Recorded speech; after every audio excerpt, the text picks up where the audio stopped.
Alright, so here let's do a super quick run through of a tier list. Let's start with the commons in white. The first common is Cloudbound Moogle. What do you think of Cloudbound Moogle? I think it like a C. Like, I definitely think it's like C plus. Like being a flyer, being cycler is really nice. Fly, yeah, those are the two main things. It's filler. Yeah. I think it's better filler than like some of these. So C plus I would say is a good card. I would say that this is a D plus for me. Yeah. So also we should say the name. So this is Cloudbound Moogle. It's 3 and 2 white for a Moogle creature. It's a 2/3 with flying, and when this creature enters, you put a +1/+1 counter on target creature, and it has plane cycling for 2.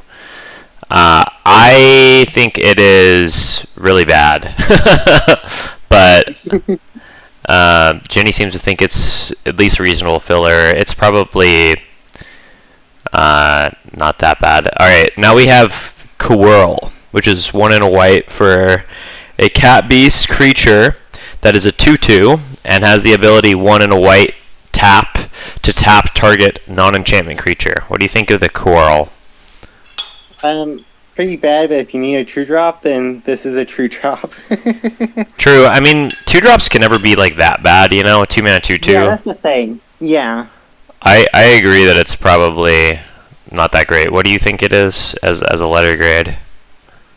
Like, I would have given it like a C minus. I'm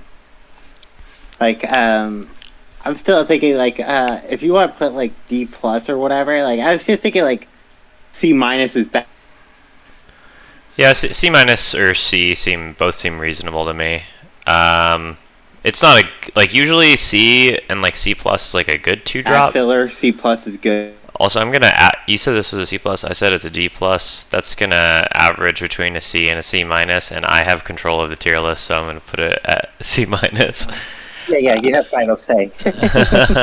Okay, next common, Dwarven Castle Guard.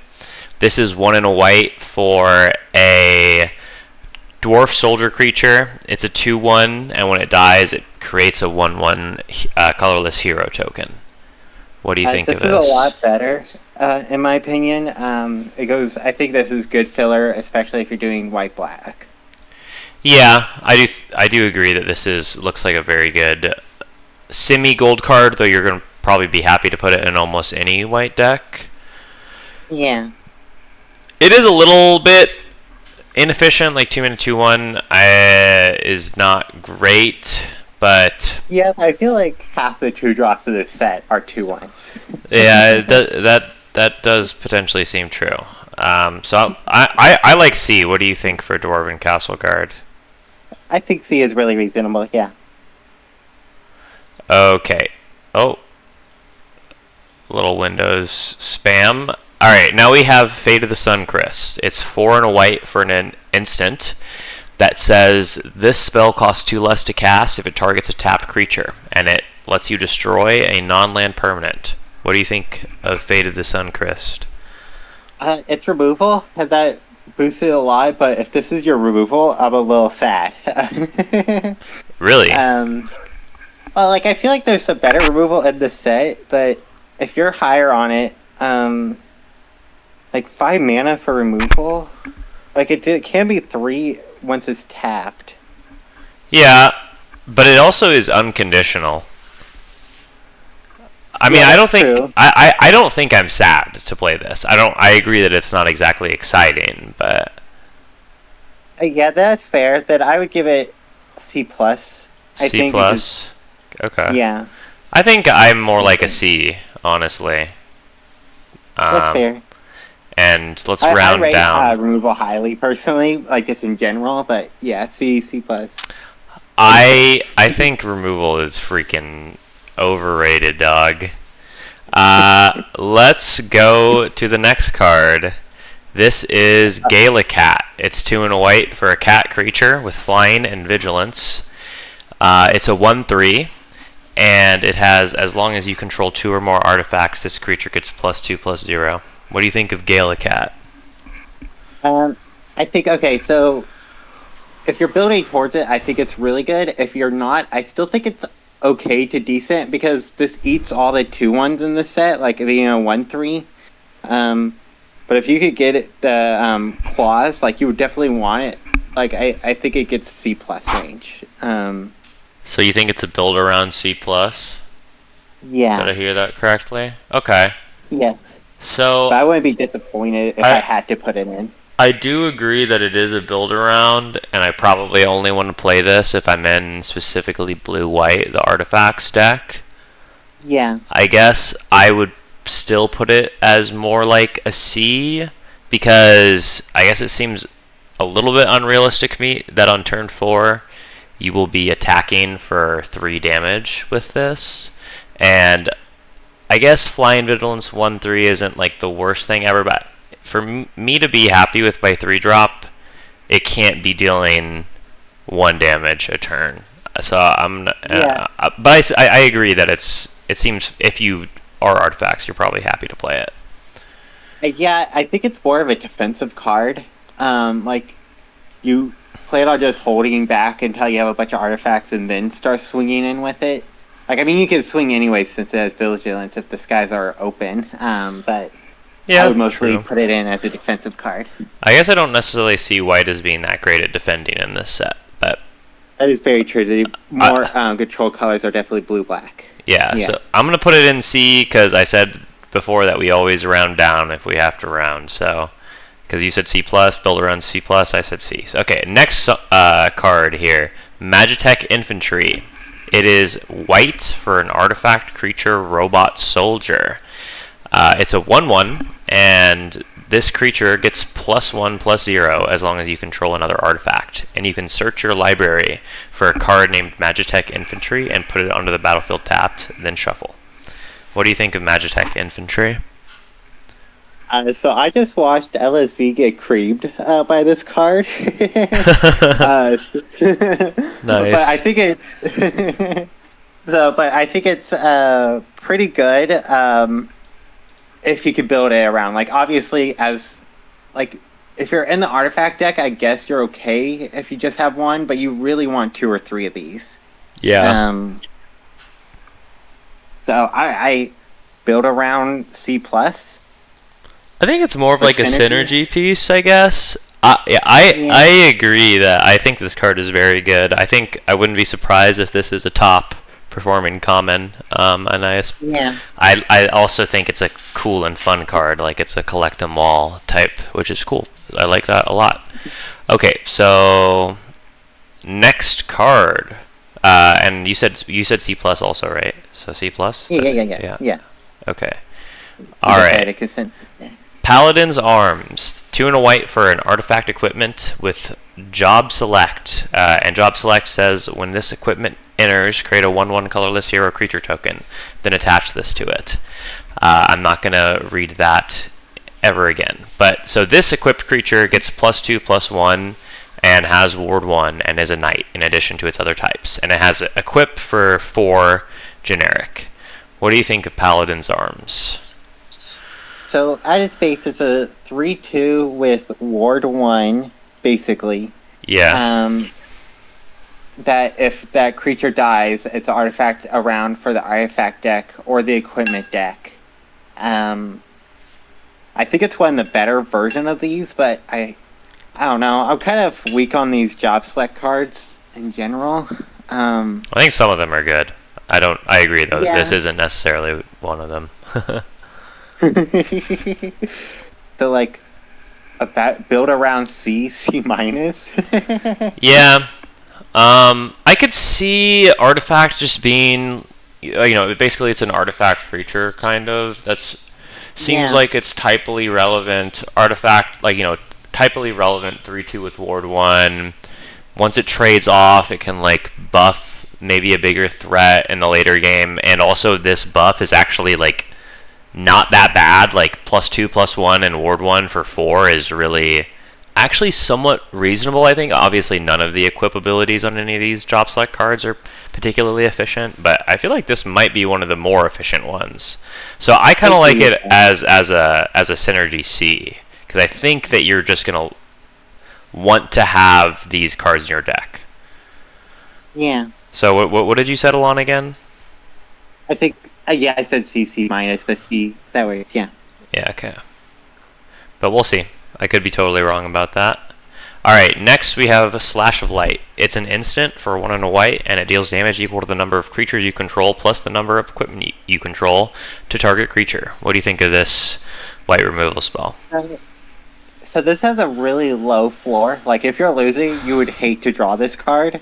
But that being said, with all these job select cards that you'll probably be wanting to play if you're in white, I think it's pretty good. Okay. So Because, like, for instance, the one we just played boosted up to 2. yeah, true. But your deck isn't going to be all job select cards, and I mean, a lot of times this effect just isn't going to kill what you want it to kill. Yeah.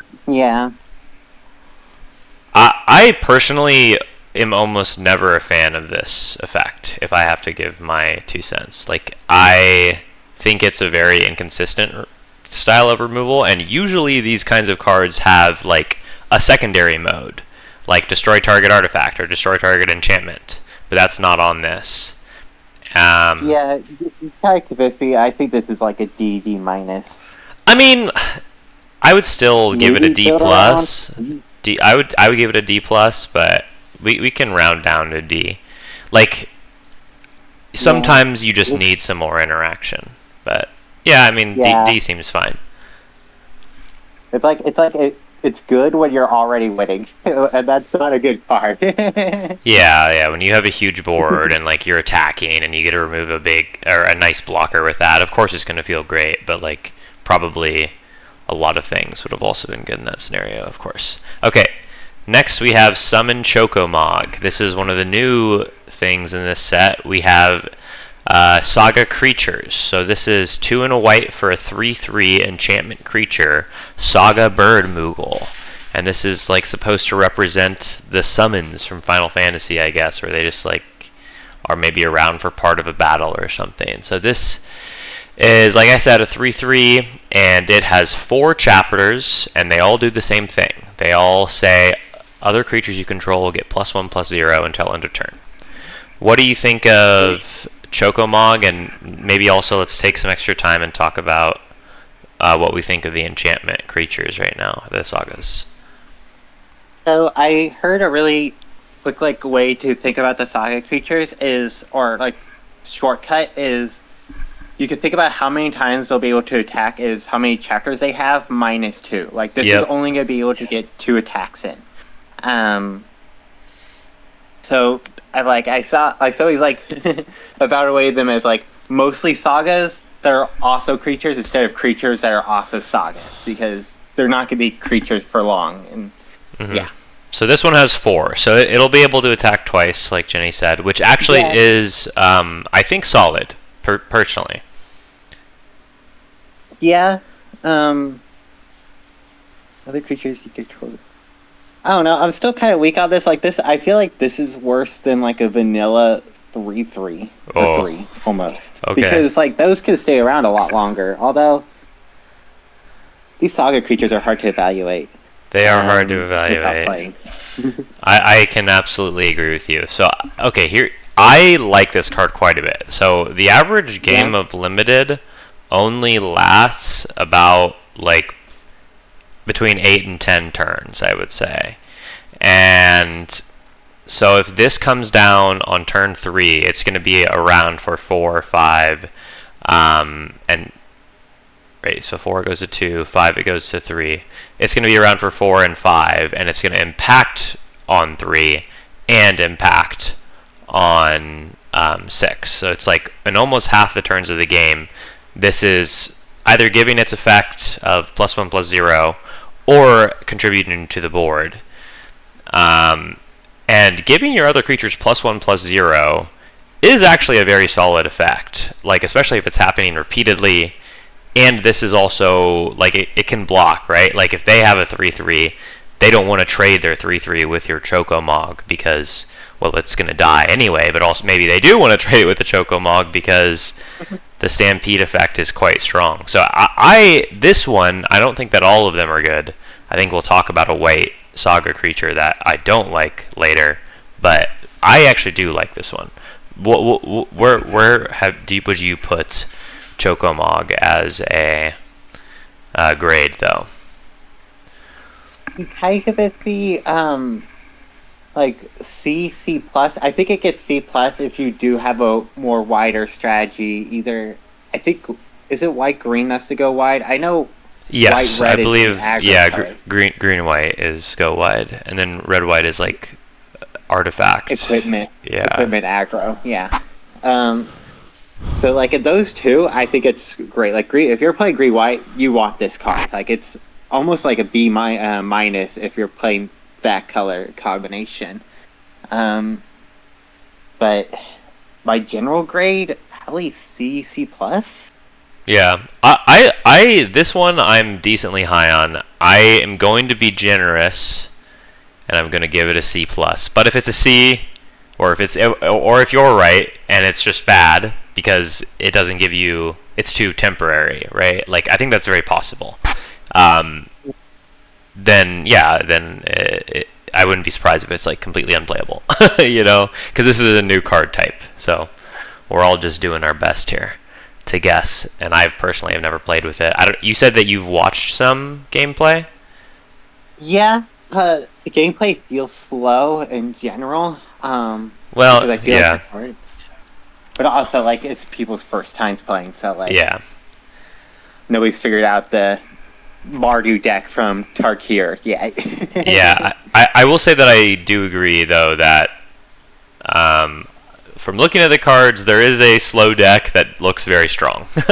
But anyway, we'll probably talk about that later. All right, next we have Weapons Vendor. This is 3 and a white for a creature. It's a human artificer, and it's a 2/2. So 4 mana 2/2, not great, but this has the all-important line of text: when this creature enters, draw a card. And then it also has an extra line of text that says, at the beginning of combat on your turn, if you control an equipment, you may pay 1, and when you do, attach target equipment you control to target creature you control. So what do you think of Weapons Vendor? Like you said, the draw card really boosts up how good this card is. And also, the second line, I think, is going to come up a lot if you're building around it.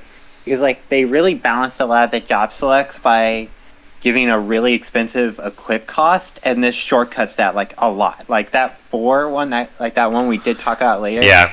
costs 4 to equip. This shorts it down to 1. If you give a creature +2/+1 and ward 1 for 1 mana, you're pretty happy.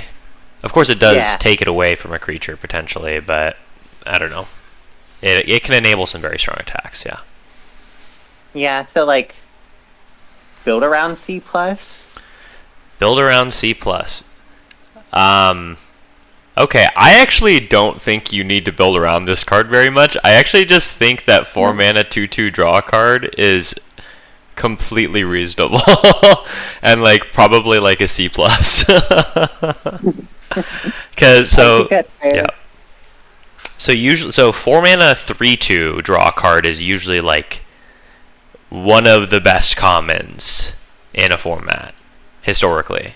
And we saw another similar card in Tarkir Dragonstorm. Sipsig Appraiser was a 3 mana 2/1 that offered you some selection and also the ability to bend stuff. So I don't think this card is as good as Sipsig Appraiser. Of course, Sipsig Appraiser is much more efficient, but I still like this card personally. I think that C plus is just seems very reasonable, and I wouldn't be surprised if this was a top common. I could see that. Yeah. The drawing card is really powerful. It's a 2-for-1. Yeah. So yeah, I agree with C plus. I don't know. Do you think then build around almost boosts up B minus in that case? Like if you're having a lot of equipment. I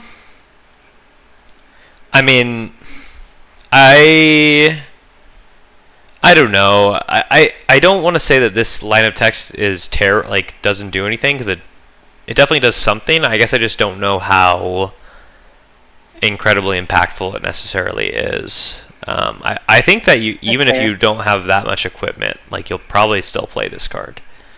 Potentially. I could be way off on that, but especially if it's a slow format and it's like, okay, if because this is going to draw you a card, a 2/2 is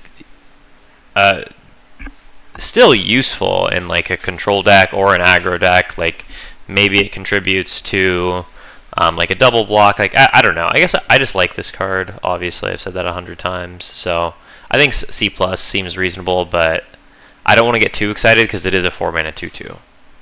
Yeah, it's still 4 mana for a 2/2. But this one, if you want to read it off.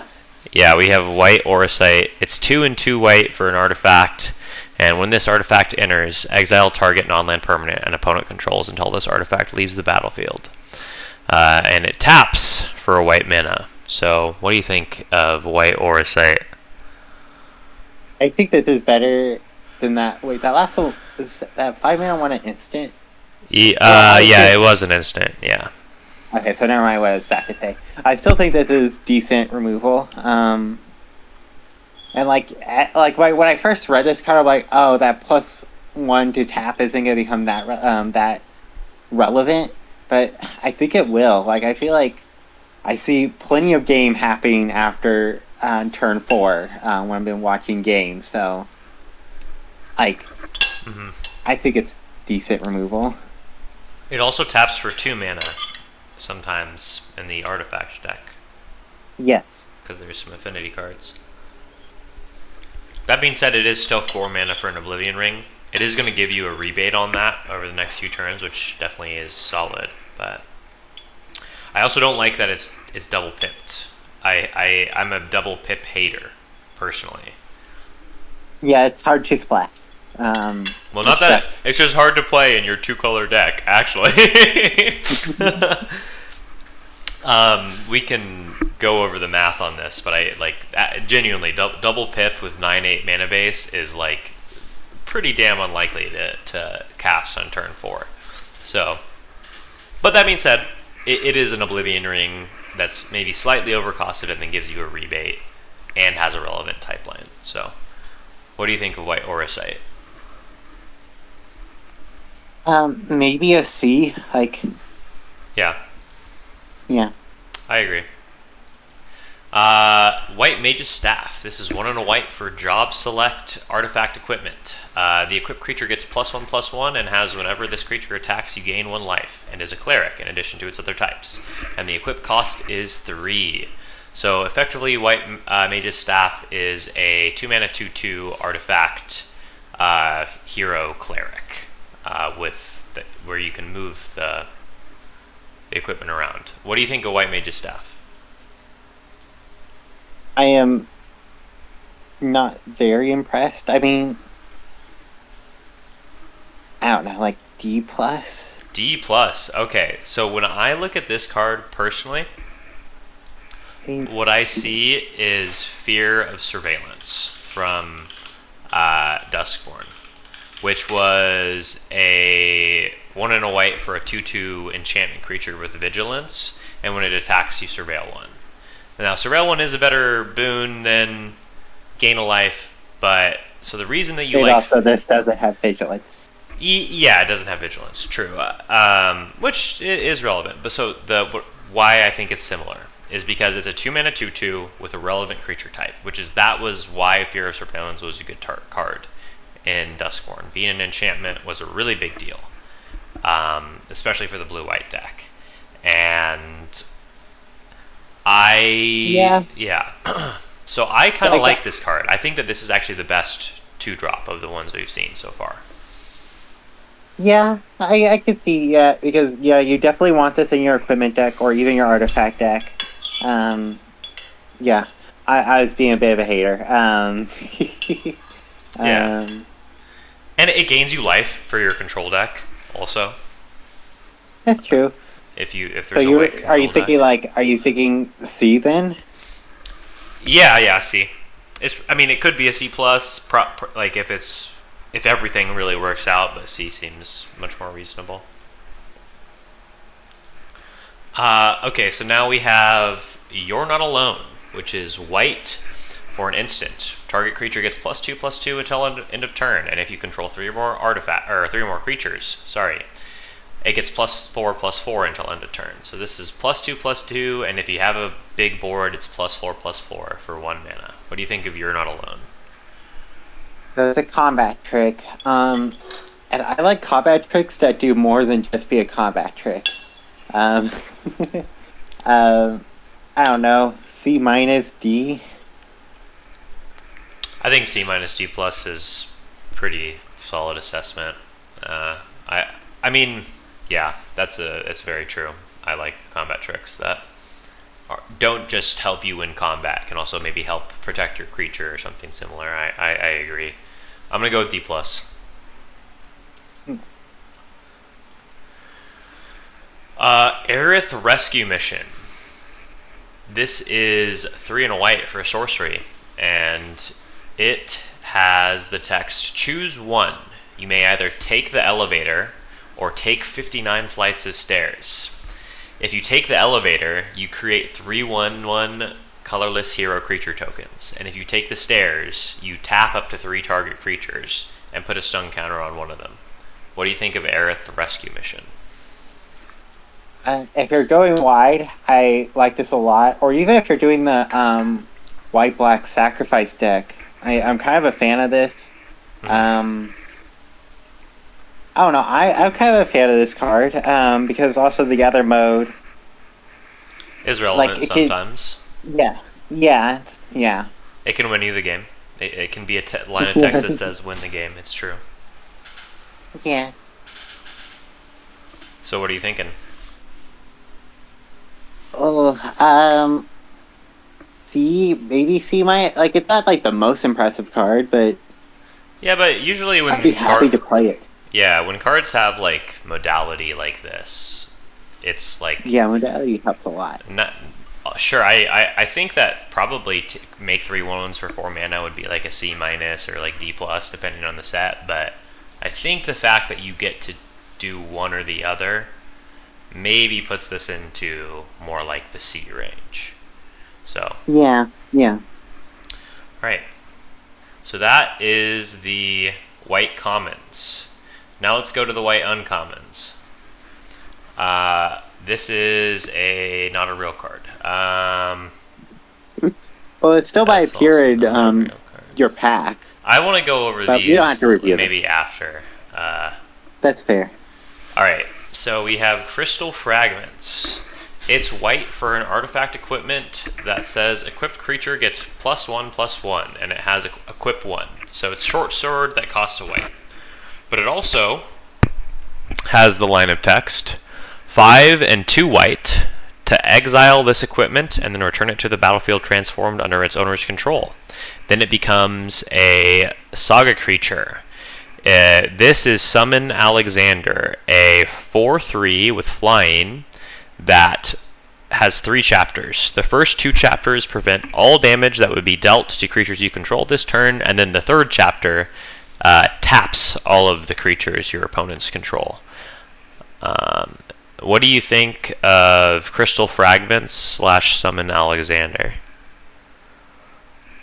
I'm not a fan personally. Because short sword, I don't know. I never played with short sword, but it doesn't feel that good. I mean, 1 mana to equipped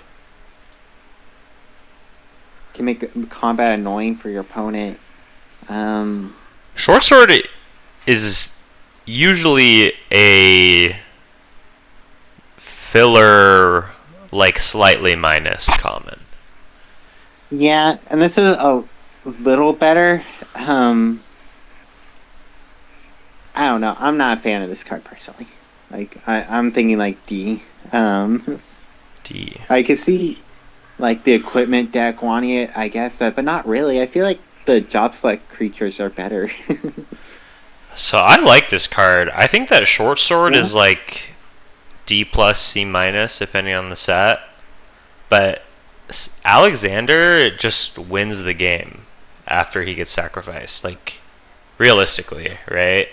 When you tap all the creatures your opponents control, unless your board fucking sucks. But probably what's happened is like, you've paid, like like you're stalled out, right? You're the aggro deck, Yeah.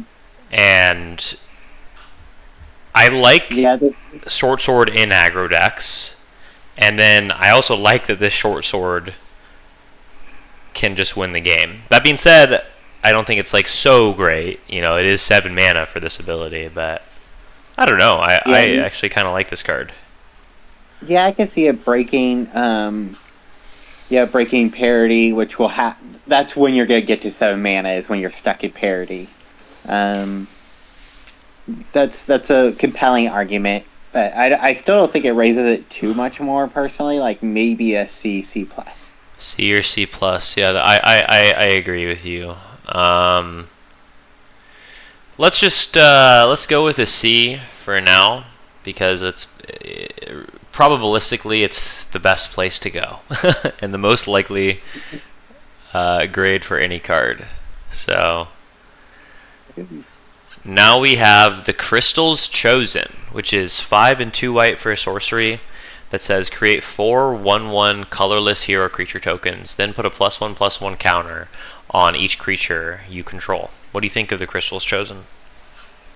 So this is minimum 8 power. That's his floor. But it could be a lot more. And they go wide deck. But it is, again, we were just talking about 7 mana. I mean, if this format is really slow, I could see this being okay, like a C minus. But I think my more conservative judgment would be like D plus. I don't know, like it's just very late game. Well, but green is really good at ramping. So in your green-white deck, I quite like this card in that deck. Yeah. In the green-white deck.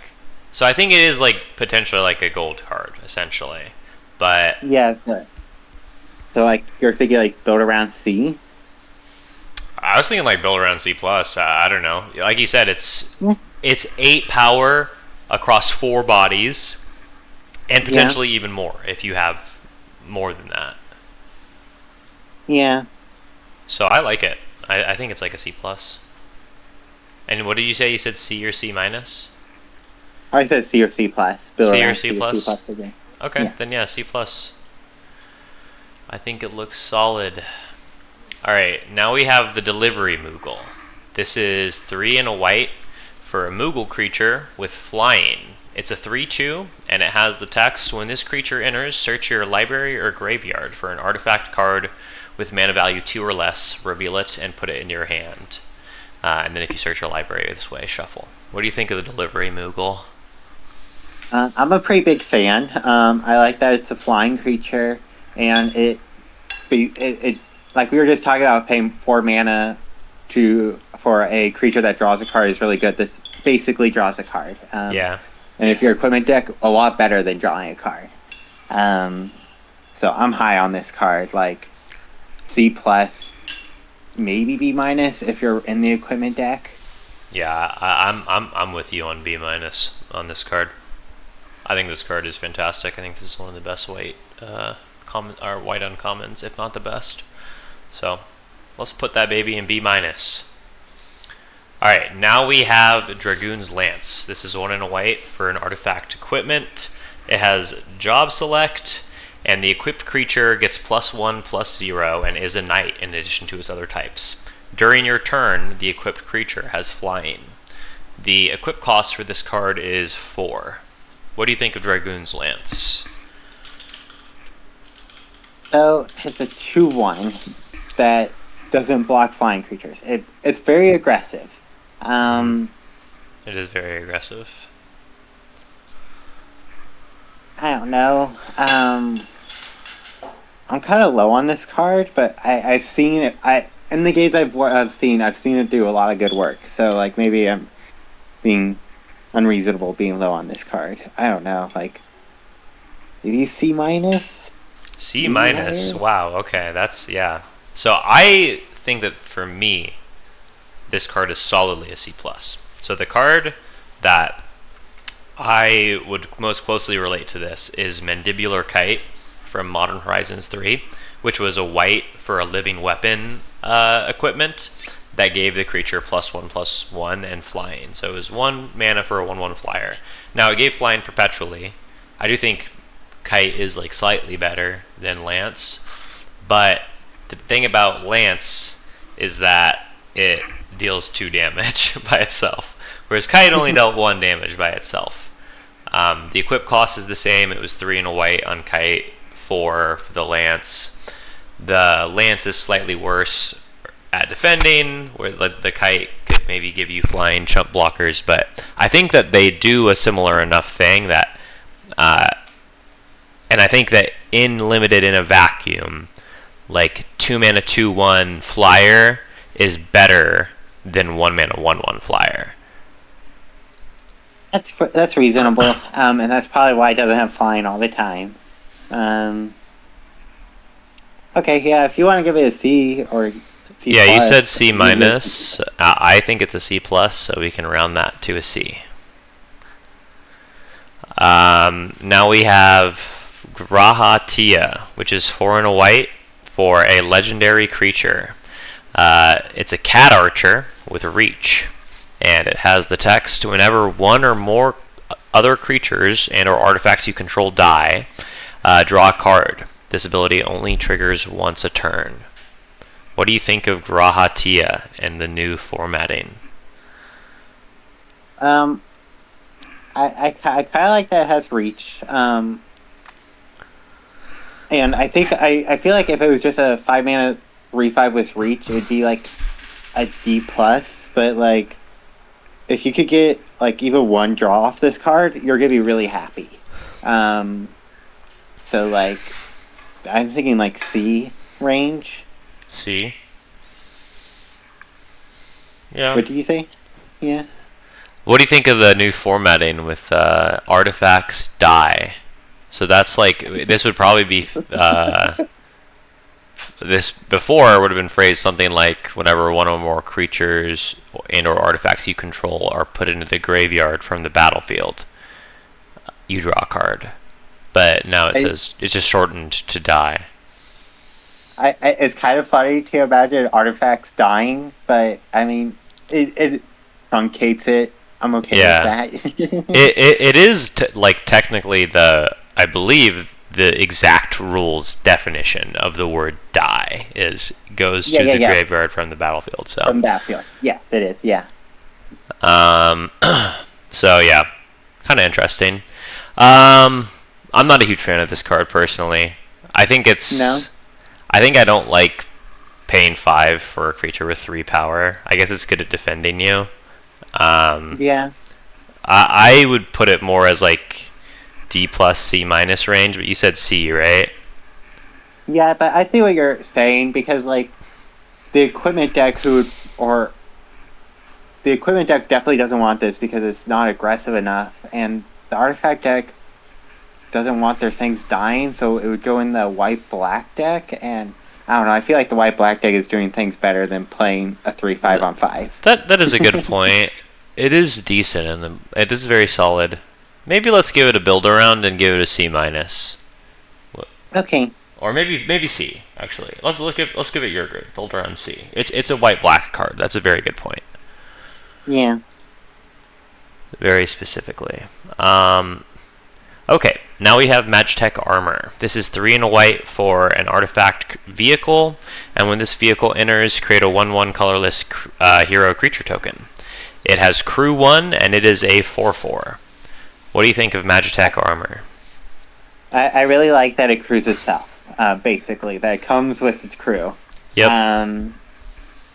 So that raises it a lot. This is a great card in the artifact deck, and can go in your go wide deck, fine. Yeah. And it's also good in your sack deck, too. Yeah. So I think C plus, honestly. C plus. I'm with you. Reminds me of Broadcast Rambler from Aether Drift, which was basically the best white common in that set. So I guess there was also Ride's End, which is also a great common. Actually, that was the best white common. But Broadcast Silver was the second best white common, and like one of the other prizes of being in white, which was the worst color in Aether Drift. But you could still make good decks with it. Anyway, now we have Phoenix Down. This is an artifact for a white that has the text, 1 and a white, tap and exile this artifact, and you get to choose one. Return target creature card with mana value 4 or less from your graveyard to the battlefield, or you may exile target skeleton, spirit, or zombie. What do you think of Phoenix Down? Looking at the set, I don't see a whole lot of skeleton, spirits, or zombies, so I don't. It doesn't feel like that part is too relevant. That's mostly flavor text, I feel like.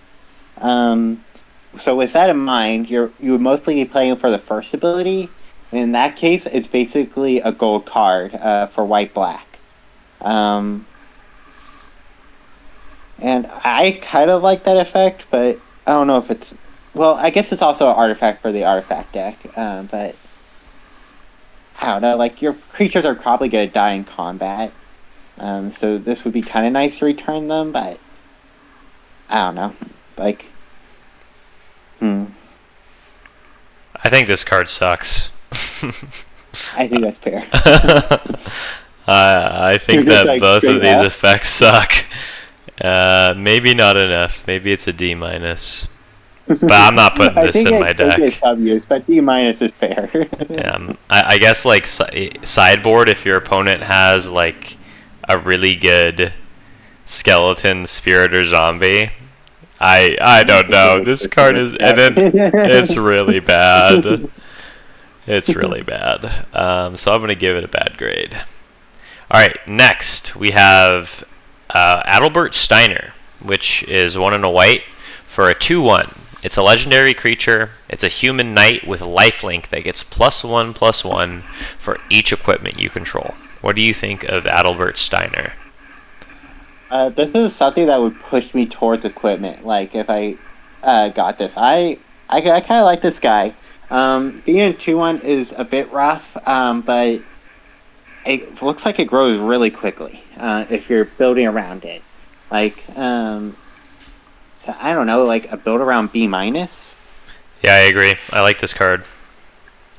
I think I 100% agree with you that this is the card that I get second or third pick, and sometimes I would first pick it even, and be reasonably happy. And that's like, okay, I would like to be equipment, and I think that even if you're not specifically equipment, it still has a good out to be solid in your deck. So build around B- seems completely reasonable to me. All right, Restoration Magic. This is white for an instant. It has the mechanic Tiered, which is essentially a new version of Kicker. So there's the first tier, which is Cure. There's the second tier, which is Cura, which makes you pay an extra generic. And then there's the third tier, which is Curaga, which makes you pay 3 and an extra white. And this is supposed to reflect like the Final Fantasy like spell level ups, I guess. What do you think of Restoration Magic? Well, I like a lot of the tiered spells. I do not like this one that much, personally. So I'm like thinking like D-, or not D-, D+, or somewhere in the D range. I don't know. I'm not a big fan of this card. I agree that it's not that great, but I don't know. I think, 1 for Save Your Creature is pretty decent. It's like not unplayable. And then it has like extra upside where sometimes it will gain you life or maybe save your whole team. Yeah. I don't know. I mean, I agree it's not exactly super inspiring, but I don't know. I like it okay. I feel like C-. I don't think it's so bad. If I have like a crazy bomb in my deck, like I probably want to play this, because it's just a way to protect it. I personally think D+ is a little bit more reasonable than C- for this card, but okay, you're the one controlling the mouse. True, but we established that we round down here, so let's round down to D+. Okay, next. This one's, I hope we don't have to debate about too much. We have side quest Catch a Fish. It's 2 and a white for an enchantment that says at the beginning of your upkeep, look at the top card of your library. If it's an artifact or creature card, you may reveal it and put it into your hand. If you put a card into your hand this way, create a food token and then transform this enchantment into Cooking Campsite, which is a land that can tap to add white. And it has the ability 3 and tap, sacrifice an artifact to put a +1/+1 counter on each creature you control. Activates only as a sorcery, so it kind of fuels itself. What do you think of side quest Catch a Fish? 3 mana do nothing? Oh man, sign me up. Yeah, this is a D- or F. Yeah, I'll reserve the F for now, but I'm pretty decently happy to put that at F. I'm not putting that in my deck personally. All right, now we have Snowvilliers. This is 2 and a white for a legendary human rebel monk, who is a star 3 with vigilance, and Snowvilliers' power is equal to the number of creatures you control. What do you think of Snowvilliers? I think this is great in the white-green deck. I don't know if it has a home anywhere else. So maybe C, build around C, C+. I think it's great in a green-white deck, but I don't know, like,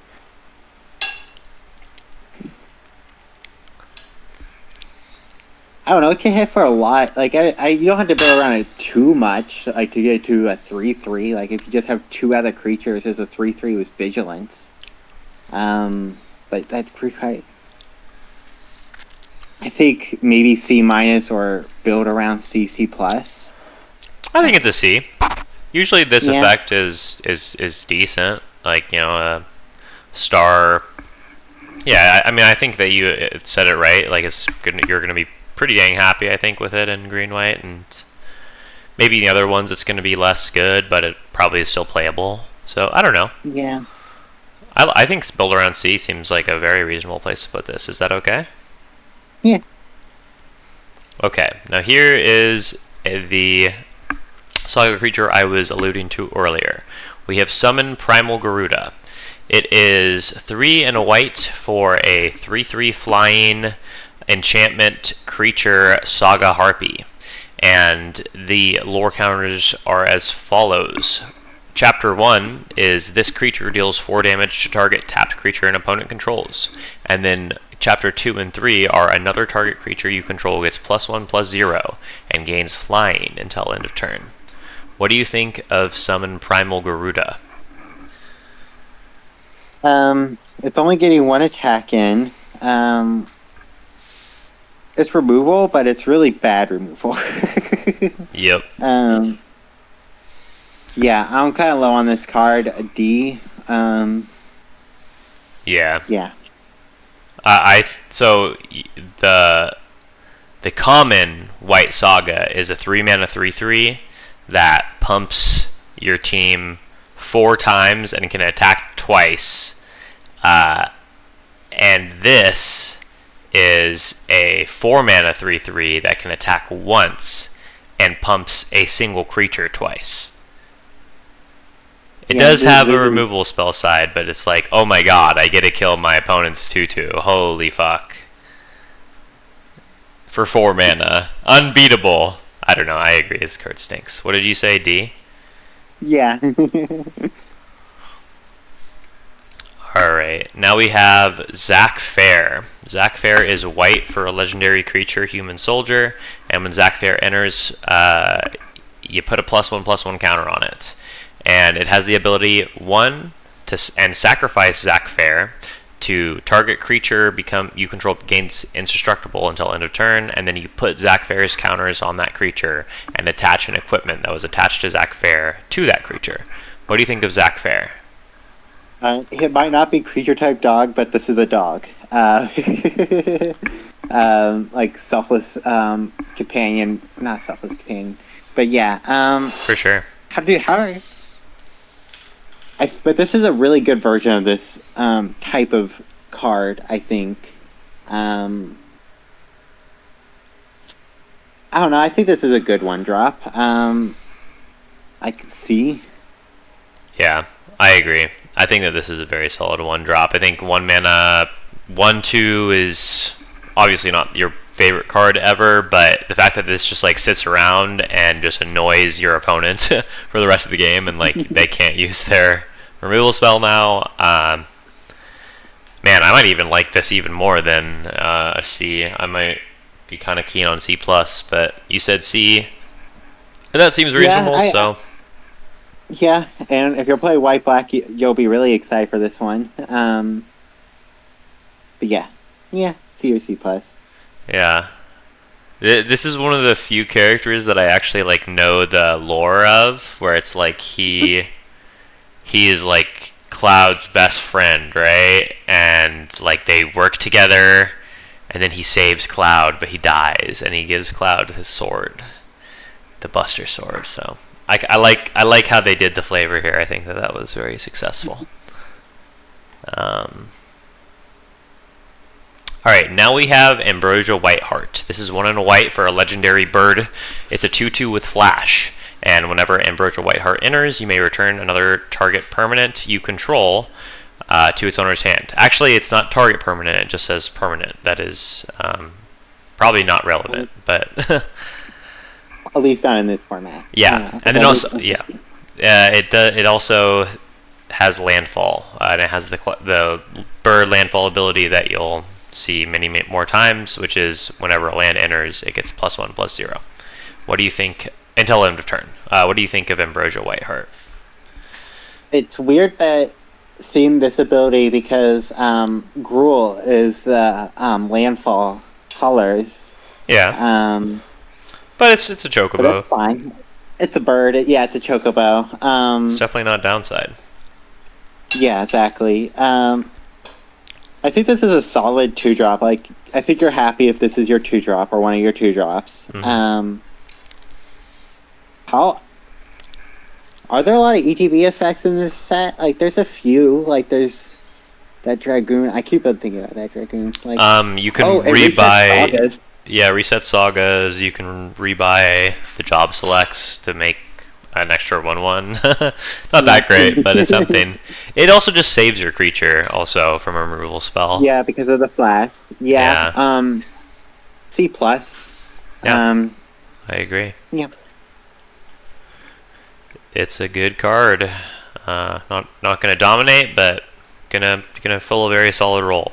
Now we have Ash, Princess of Dalmasca. This is 2 and a white for a legendary human rebel noble. It's a 3/2, and whenever Ash attacks, look at the top 5 cards of your library. You may reveal an artifact card from among them and put it into your hand. Put the rest on the bottom of your library in a random order. So it's a 3/2 that will sometimes draw you a card when it attacks. What do you think of Ash? If you're playing the artifact deck, sure. But I feel like this is pretty bad if you're not, because I feel like you're going to whiff a lot, and it only has 2 toughness. A 3-drop with 2 toughness is a hard sell for me. Let's do some math. So this is coming down on turn 3, so you're going to have, let's just say 30 cards in your deck. We get to look at 5 cards, and we get so how likely do you want to hit? Like, let's say more than 2/3 of the time. That's as an arbitrary one. Let's start with 5 artifacts in your deck, and we just need to hit 1. Okay, so you're gonna need 6 artifacts in your deck for this to reliably draw you a card. If 70% is reliable, which I would actually say it's not that reliable, but yeah, like I would never play this if you're not artifacts, basically. Yeah. So let's start there as maybe a statistical baseline. You need at least 6 cards in your deck for this card to be playable, or 6 artifacts in your deck for this card to be playable, and probably even more. So yeah. I'm kind of with like build around C minus, but how do you feel? I would. That's exactly what I was gonna say too. Yeah. All right, now we have Auron's Inspiration. This is 2 and a white for an instant that says attacking creatures get +2/+0 until end of turn, and it has flashback for 2 and 2 white. What do you think of Auron's Inspiration? What is this type of effect usually called? Trumpet Blast? Yeah, Trumpet Blast. Usually it's in red, but it's in white now, I guess. At least in this set. It had a flashback. Makes it a lot better. Okay, so by baseline, I don't think this card is that good, personally, but I don't know. I could see this really just winning you the game out of nowhere. You probably won it in your green-white deck. Yes. But maybe not your other white decks. I was about to say build around C minus, but I feel like this is better for the green white deck than that last card we were talking about is good for the artifact deck. So maybe build around C. I mean, I still don't love it. I don't know. I like build around Z minus. Yeah. Okay. Yeah. Because like it's only good if you're about to win, basically. It's only good if it says win the game. Yeah. I mean, I guess it's possible for it to be good if it doesn't say win the game. Like maybe it just says get a big advantage or deal a lot of damage. But yeah, I mean, like a temporary effect like this, it's just the thing is that it doesn't help you win combat, really, right? Like maybe it helps you trade beneficially, but it's not going to help your creatures like beat a creature that they wouldn't have beat otherwise. So usually, like even just 1 point of toughness on this type of effect is, I think, important. But yeah, I agree. It's not that great, but it's better than the last card. Now we have Battle Menu. It's 1 and white for an instant. And it is basically a modal card with the following 3 abilities. We have Attack, Ability, Magic, and Item. Attack lets you create a 2/2. Ability gives target creature +0/+4. And Magic destroys a target creature with power 4 or greater. And Item lets you gain 4 life. What do you think of Battle Menu? I really like Battle Menu. Like, really like it. Like, it's like Ambrosia, but better. Because it has a flash base. Its baseline is it's a flash 2/2, like Ambrosia, but it can also save a creature. It can also be a removal. But it can't be a flash 2/2 that also saves a creature. That's true. It's only one or the other. That's fair. I don't know. I'm high on this card. I think it's at least a C+. I think C+. Yeah, I think that's where I'm landing. I agree. I do like this card. Just because it's so flexible, like specifically the magic mode, I think is how you're going to be casting this most frequently. And I think that, I mean, if you're casting it as magic, then it's 2 mana to kill a big creature, which is just an efficient removal spell. And sometimes you just need a 2/2, so you'll cast it as attack. I think the other 2 abilities are scarcely going to come up. It is theoretically true that it can save creature, but I don't know. So I agree, though. I think that the flexibility is very nice, and it is deserving of a C+. All right. If you want to, Ethan, if you want to switch off, like I could read off the blue cards. I don't know if you want to read every single card. I was thinking about that. I was like, oh, am I making Ethan read every single card? Sure. I'll say, but we're still not done with white. Actually, we're like we're gonna do rare and mythic. Yeah, sure. Or we can leave it to commons on commons. I'm actually happy to do that. I think that's a good idea. So sure. Let's move on to commons. All right. Okay. Combat tutorial. 2 and a blue for sorcery. Target player draws 2 cards. Put a +1/+1 counter on up to 1 target creature you control. What do you think, Ethan? I really think that this is actually one of the most solid divinations they've printed in a while, where it's essentially The issue with divination, right, is you pay 3 mana and you don't impact the board at all. But this is actually not a much better play on turn 3 because now you can sort of upgrade your 2-drop into a 3-drop while you're also creating a resource advantage. So I think it's one of the best divinations they've printed in a while. That being said, it is still just a divination. Yeah, I agree. It is definitely one of the best divinations in a while. So what grade are you thinking? Like, C. Yeah. All right. Dragoon's Wyvern. 2 and a blue again, but this time for a creature 2/1 with flying. When the creature enters, create a 1/1 hero creature token. So, yeah. I think this is super solid.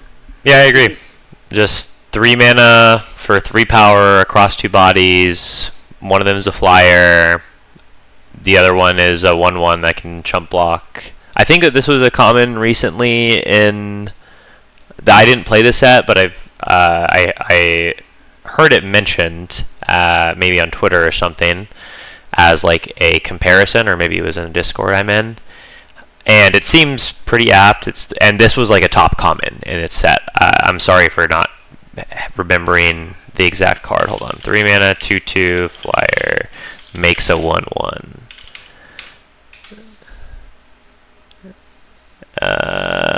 Okay, Google did me dirty, but I also didn't try that hard. So okay, what do you think of Dragon's Wyvern? I think it's like a C+ actually. Yeah, I agree. All right, now we have Dreams of Lasagna. Is 1 in a blue for an instant. You surveil 1, then draw a card. It also has flashback for 3 in a blue. Relevant for this color is the red-blue archetype is big spells, like 4+. So like that flashback will trigger those cards that care about that. Yeah, I like Dreams of Lasagna. I think it's really good. It's basically power corrupt, think twice. Yeah. I think I think between this and the other blue card draw spell, this is the superior one. So I like it as like a C+. Maybe it's still a C, but I kind of like C+ for now. I maybe not, but I think C+ is really solid. If you're playing that is a deck, you're really gonna be looking for this card, I think. Yeah. Yeah, I agree. Now we have Ice Flan. Ice Flan. 4 blue. When this creature enters, tap target artifact or creature an opponent controls. Put a stun counter on it. And then it also has island cycling for 2. So this one I'll let Ethan have first opinion. I think it's better than the white one, but I still don't really particularly love it. It's like the thing about island cycling for 2 is that it's bad. Paying 2 mana to draw a land is actually really weak. So, and then the other side is also pretty weak. So I just don't like it very much. I agree that it's not the best, but I've seen it do a lot of work in the games I've been watching. Like, it's a slow card, but we're in slow colors now. But this is a fast card. This is a card you want to say, okay, I'm going to remove your blocker now, and I'm going to start winning the game. I think that's fair, yeah. I still think it's at least a D+. I think it's in the Ds, but I think it's a D+ personally. But if you want to give it a lower grade, I understand. Okay, so that's actually funny. I was actually going to say it's like a C- or a D+. But you came in with the initial one. I think this is better than the white one. But I would say the white one is like, I'm not putting that in my deck. Personally. This one, I will sometimes put in my deck. Like maybe as like the 18th land. Also, something about the land cyclers. I've been noticing a lot of people have been going 3-color with this set because the gold cards are just really worth it. I've noticed. So Yeah. like that really increases the That's value true. of the land cyclers. That's true. Okay, so what do you think? I was gonna put this as a C minus. I think it's playable, Yeah, let's just stick with C minus. Yeah. but I don't think it's great. All right, now we have Ice Magic. Ice Magic for 1 and a blue. For Blizzard, with no additional cost. It's one of the tiered spells. So Blizzard, no additional cost. Return target creature to its own hand. For 2 additional, target creature's owner puts it of their choice on top or bottom of their library. And then, or you could pay 5 in blue more for target creature owner shuffles it into their library. I love this card. It's really good. Yeah, like I mean, like the middle ability is like a pretty decent removal right on its own, and then you get either unsummon, like a little bit worse unsummon, but still the flexibility, or just get rid of a creature basically forever. If you have the mana. Yep. I mean, not basically forever, but like it's very much bordering on a removal spell for sure, like a hard removal spell. But it is expensive. But yeah, I mean, it's just really good flexibility on what is already a good effect, which is this Blizzaga, where you tuck a creature on their choice of the top or bottom. What do you think for this card? C plus. Yeah, I agree. Yeah, C plus. Yeah. It's still just just a decent card, but we have a lot of C's and C pluses, so that's probably how it should be. Anyway, Magic Damper. Is a blue for instant. Target creature you control gets +1/+1 and gains hexproof until on your turn. Untap it. Yeah, I'm not high on this card. Yeah, it's fine. I mean, this is sometimes an effect that you just want, like if you have a card in your deck that you desperately want to protect, right? Having this type of effect is good. But yeah, I mean, it's not that great. I like it as like a C minus. Like, okay. Perhaps the synergy, where it's like you really only want it if you have that thing that's actually prudent to protect. But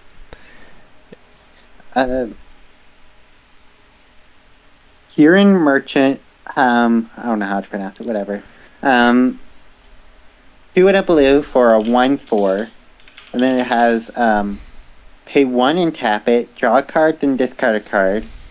And then it has pay 7 and tap it, sacrifice this creature, draw 3 cards.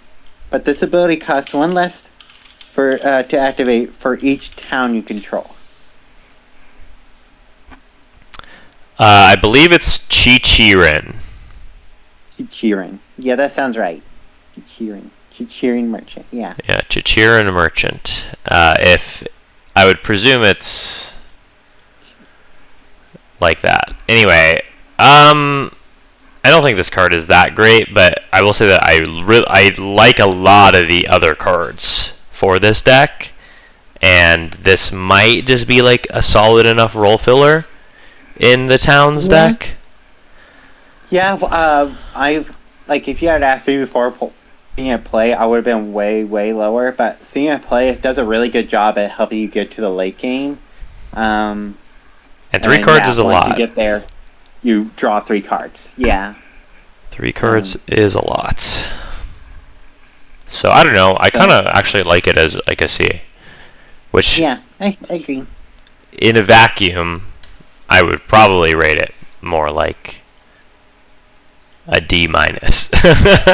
That's maybe a little too extreme, but I don't know. I think it's decent. Maybe C minus is more fair. I don't know. But yeah, okay. Retrieve the Esper. It's a sorcery for 3 in blue. Create a 3/3 robot warrior artifact creature token. That if this spell was cast from your graveyard, put 2 +1/+1 counters on this token, and then it has flashback for 5 in blue. Yeah, what do you think of Retrieve the Esper? Oh wait, actually, sorry, it's my turn to say what I think. I like this card. I think it's solid.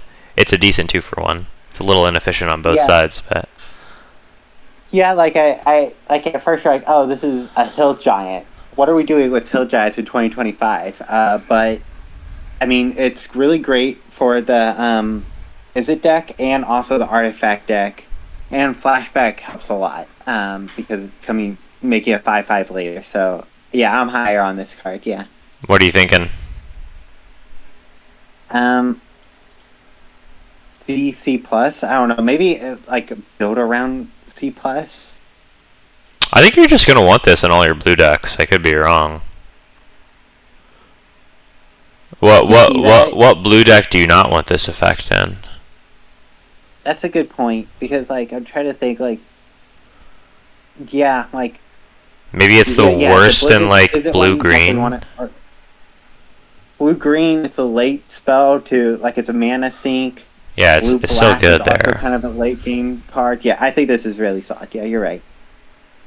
I kind of like it at C+, but I don't know. Actually, I like it at C, because at the end of the day, it is still just a little inefficient on both sides of that 2-for-1. But it is a 2-for-1, so it can't be that bad, I think. But, like, so there was just the Temur Elephant card in Tarkir Dragonstorm. Mammoth Bellow. It's 2 in Temur to make a 5/5, and then you can harmonize it for 8. So usually you're paying some amount of mana for that, usually like 3 or 4. So that was more efficient, but that card didn't exactly like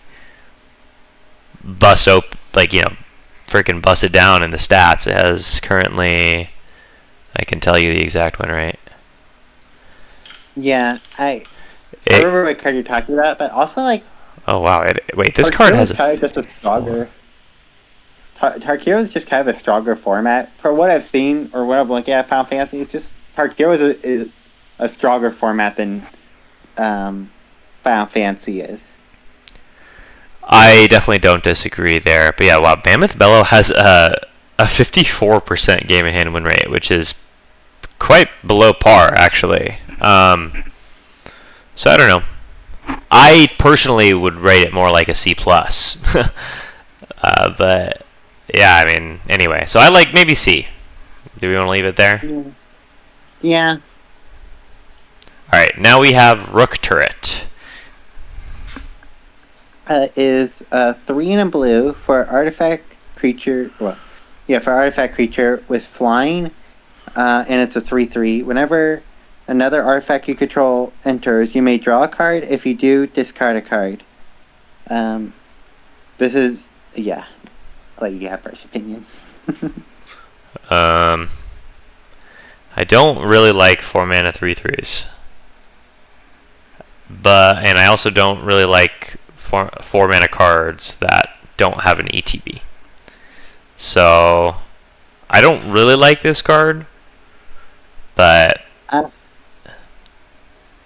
I think it's a lot more solid if you are in the artifact deck, because you're going to get that second one a lot more often. But you're right. I mean, if it was, I wish it was like when this enters or another artifact you control enters, draw a card, discard.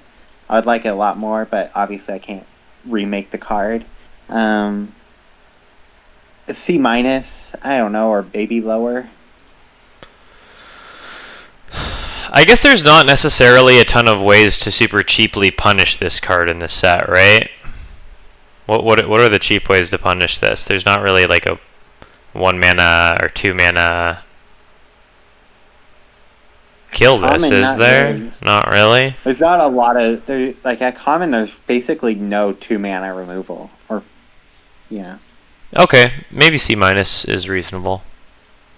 Maybe it's a synergy C-. Yeah. Or build around C- rather. Okay, now Sage's New Liths. is 1 in a blue for an equipment. It has job select, and equipped creature gets +1/+0, and has whenever this creature attacks, untap target attacking creature. It's a cleric in addition to its other types, and it has equip for 3. So it's basically a 2/1 with almost vigilance, kind of vigilance. Yeah. Better than vigilance. Kind of. I guess there is relevant text associated with a creature being tapped at common, where you get a discount on a removal spell. But I don't know. It is a 2-mana 2/1. It has a type line that's good. Yeah, like it's relevant for the artifact deck. I was about to say equipment deck, but that's a different color combination. I guess unless you're going Jeskai with it. I don't want this in my. I'm pretty low on this. Yeah, I don't want this in my blue-black deck. I don't want this in my blue-green deck. Definitely not. This is I think this is a D card. Like, yeah. I think it's a build around there. Basically, it's basically a blue-white gold card, but a common, and it's bad. So D plus. Yeah. It is still a 2-mana 2/1, and those usually aren't that bad. Now we have Sahuagin. For 1 in a blue, for 1/3, whenever you cast a non-creature spell, if at least 4 or more mana was spent to cast it, put a +1/+1 counter on this creature, and it can't be blocked this turn. What's your thoughts? Reminds me of Razzle Dazzler, which was like a C- in Outlaws of Thunder Junction. But this one is a little better than Razzle Dazzler. Razzle Dazzler is 1 in a blue for a 1/2. That says whenever you cast your second spell each turn, it gets a +1/+1 counter and can't be blocked. This is a 1/3, which is relevant. There's definitely some 2/1s at common. And it's, I think, maybe a little easier to trigger this ability than it was with Razzle Dazzler. Razzle Dazzler was like a solid C-. Like, it wasn't great, but you would put it in your blue decks oftentimes. So, I don't know. I kind of like this card. Okay. I think it's better than the last 2-drop. Yeah, it's definitely better than the last 2-drop. If you're not doing the thing, if you're not in Izzet, I think it's like a C-, D+, but if you are in Izzet, I think it goes up to like a C, almost C+. Like, yeah. I like Builder on C. Yeah. I think it's reasonable. Alright, now we have Scorpion Sentinel. For 1 in a blue, it's an artifact creature for that's 1/4. As long as you control 7 or more lands. Read the creature type line, because it's a sick creature type line. Artifact creature, robot scorpion. Yeah. As long as you control 7 or more lands, this creature gets +3/+0. What's your thoughts, Ethan? I like this card a lot. I think this is probably the best common blue 2-drop. Yeah, it's interesting that it's the type or the text box makes it like, oh, this is the green-blue land deck, which it can be, but honestly, it's mostly an artifact card. It's both. It's glue for both of them. It's not good in your Izzet deck. I don't want it in my Izzet deck, but I think I'm happy with it in my blue control decks, in my blue-green ramp decks, and my blue-white artifact decks. I want this in all of it. So yeah, I still think it's just a C, but that's fair. Yeah. All right. Second, Summoner's Sanctum, 2 in a blue for an enchantment aura, flash, enchant artifact or creature. When this aura enters, tap an enchanted permanent. Enchanted permanent doesn't untap during its controller's untap step. It can't activate abilities can't be activated. So this is claustrophobia for one less, but easier, slightly easier. I think I think for common removal, this is solid. Like CC plus range. Oh, sorry, I do my thing as well. No, that's okay. You can do that. Yeah, it's basically flood the engines from Yeah. Aether Drift, which was like a C plus. So maybe a C. I would probably have personally put it a little bit closer to C plus. I think that this looks just as good, so I'm gonna give it a C plus for now. I like it. I agree. Syncopate. X in blue. For an instant, counter target spell unless its controller pays X. If that spell is countered this way, exile instead of putting it in its owner's graveyard. Yup. Syncopate. Classic. We just had a Syncopate variant in Tarkir, and it was a very good card, but I do think that counterspells were much better in Tarkir than they are in the average limited set. So, what do you think of Syncopate in this set? It does have an interesting relevance in the big spells deck, because it can be a big spell if need be. True. Syncopate, I'm generally a little bit low on, but I don't know, I'm a little bit higher than normal, but me saying higher than normal is like C minus. C minus. Yeah, I think that in this set it's actually going to be pretty bad because there's not really like bombs in this set. You know, like I don't know if you've looked at the rares, but in like Tarkir Dragonstorm, it was like you could always counter someone's like 6 mana dragon, their 7 mana Ugin. So yeah, C minus seems reasonable, but I still think it's fine. You know, it's still reasonable way to interact with your opponent. Maybe disrupt them a bit. But I don't expect counterspells to be as good as they were in Tarkir in this set. So.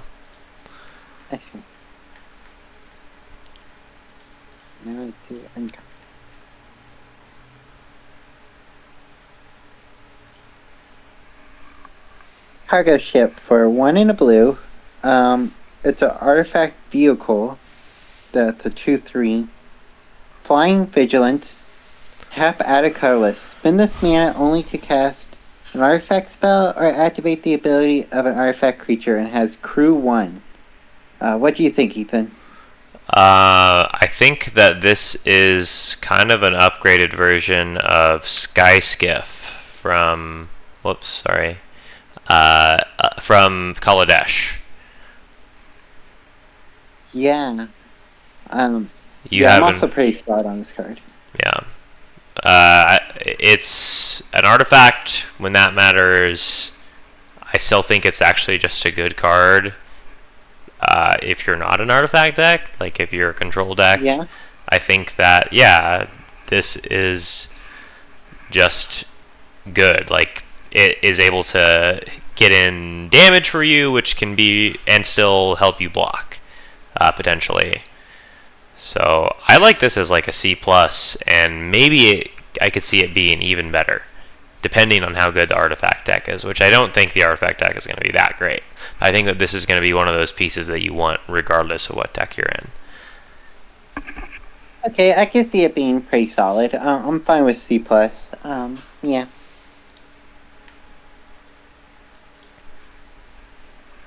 Eject. For 3 in a blue. Instant. This spell can't be countered. Return target non-land permanents to its owner's hand. Draw a card. What's your thoughts? I like this card a lot.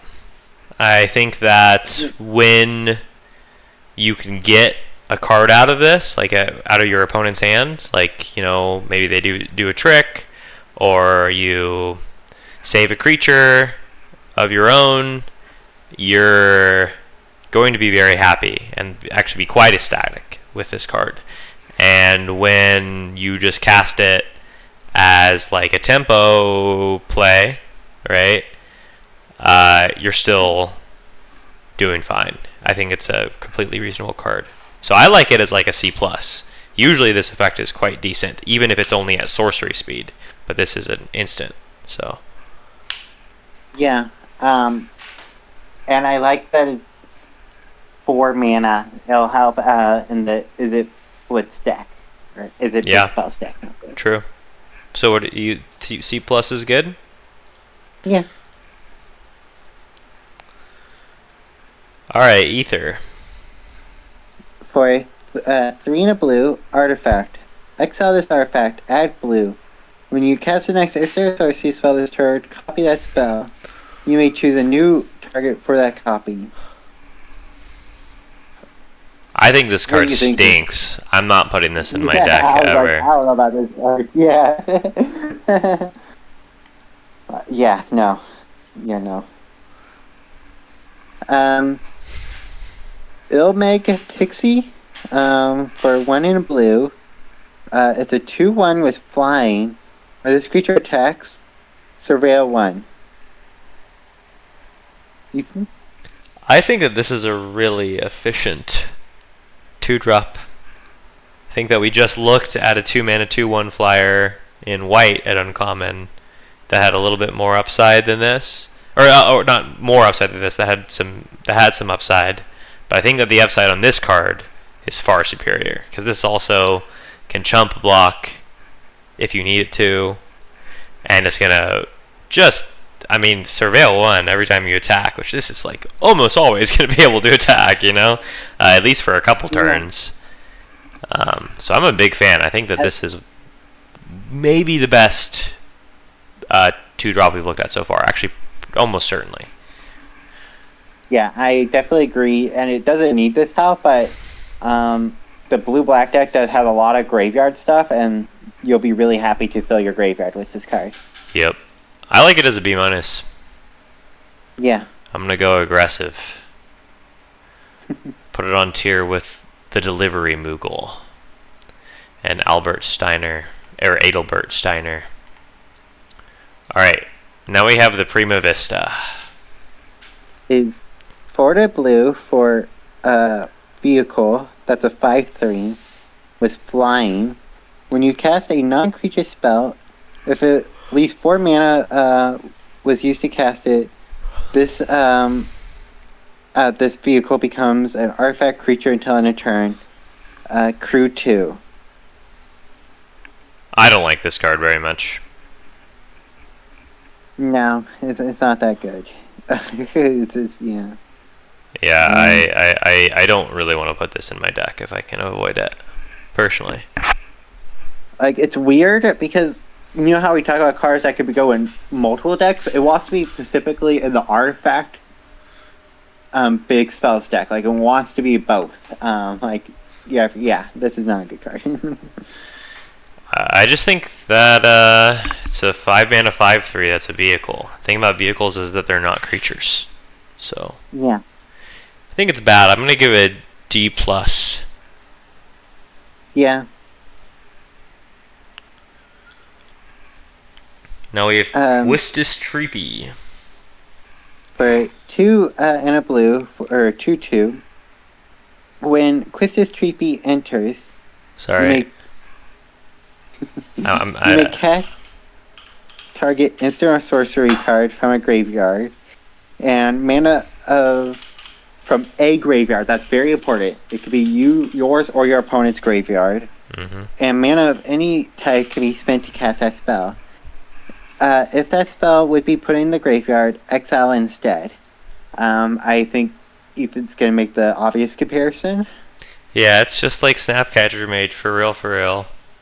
Alright, apparently it's Trepe, not... But it is Quistis. Quistis Trepe.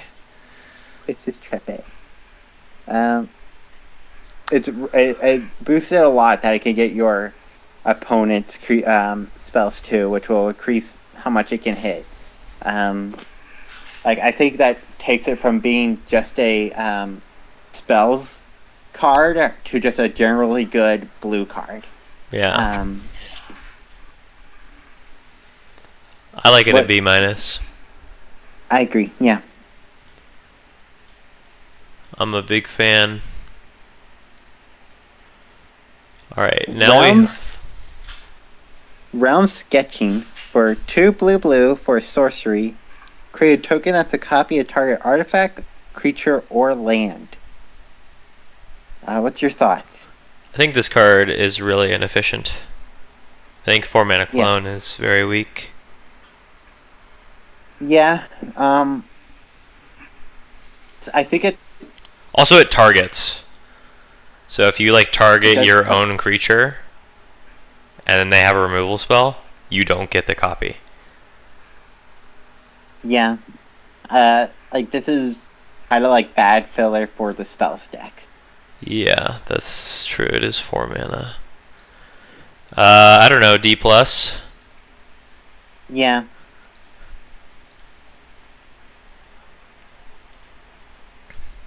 Side quest. Card collection.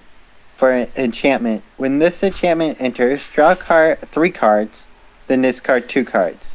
At the beginning of your end step, if 8 or more cards are in your graveyard, transform this enchantment. And it transforms into a vehicle, a 4/4 vehicle with flying and crew 1. What's your thoughts, Ethan? I don't know. I think it's a really interesting card. On one hand, it's 4 mana and you don't impact the board at all. On the other hand, if you do flip it, it is actually a very good vehicle. And it's not like the kind of hand sculpting that it offers is so inefficient, right? Draw 3, discard 2 for 4 is kind of bad, but it's not like completely embarrassing. So I don't know. What do you think? I'm interested to hear your thoughts. I think it goes well in the big spells deck and also the blue-black graveyard deck. I agree with what you were saying about it. Like, I still think the inefficiency is still real. So I would put it like a C. Okay. C minus. Yeah, C seems reasonable. It's a good point that it does go in those 2 decks. You're probably pretty solidly happy with it in both. It's in your blue-red deck. It's gonna help you get rid of the extra lands, and then same in your blue-black deck. And yeah, I mean, Magic card is very real as a threat. So yeah, I think that's good. Okay. Sleep magic for a blue. Enchant creature. When this aura enters, tap enchanted creature. Enchanted creature does not untap during its controller's untap step. When enchanted creature is dealt damage, sacrifice this aura. Thoughts? I think it's kind of bad. Yeah? Yeah. Really? Yeah, because the creature still sticks around, right? So like, if it has a persistent effect, it doesn't get rid of that. It also doesn't seem that hard for your opponent to like have an out to wake the creature up. I mean, how so? Like, it's tapped, so they would have to spend a card. Fire magic would probably be how, yeah. But they would have to spend a card to get rid of it. Yeah, it's true. That you have to spend a card. And it's 1 mana. It's 1 mana removal. Kind of removal. Yeah. I guess. How many creatures have we looked at that like you're sad to use this on?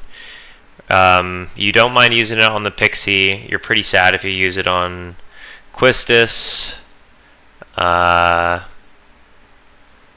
guess it's solid against the Flan, but maybe not that great. I don't know. I guess, yeah, you're right. It is 1 mana, so maybe it's just not. You can't be that bad. And you're right that they have to get our card out of their hand to remove it. It's not like Ringing Bell Strike from Tarkir, where they can just kind of get the creature back, or Ringing Bell Mastery. What is the name of this card? Okay, whatever. I don't remember. Okay, what do you think about this card? I was thinking like B-B. So, what do you think is better, this card or Unable to Scream? I think that's the thing. I think they're very comparable. But who? I think Unable to Scream is solidly better. Yeah, but I think they are still in the same ballpark. So Unable to Scream is actually a removal spell in that it will get rid of the persistent effect, and it is also still 1 mana like this. It also had a relevant type, so sometimes you get extra value when you cast it, and that I would say it's considerably better than this card. And with all that, Unable to Scream was still just like a C+. Okay.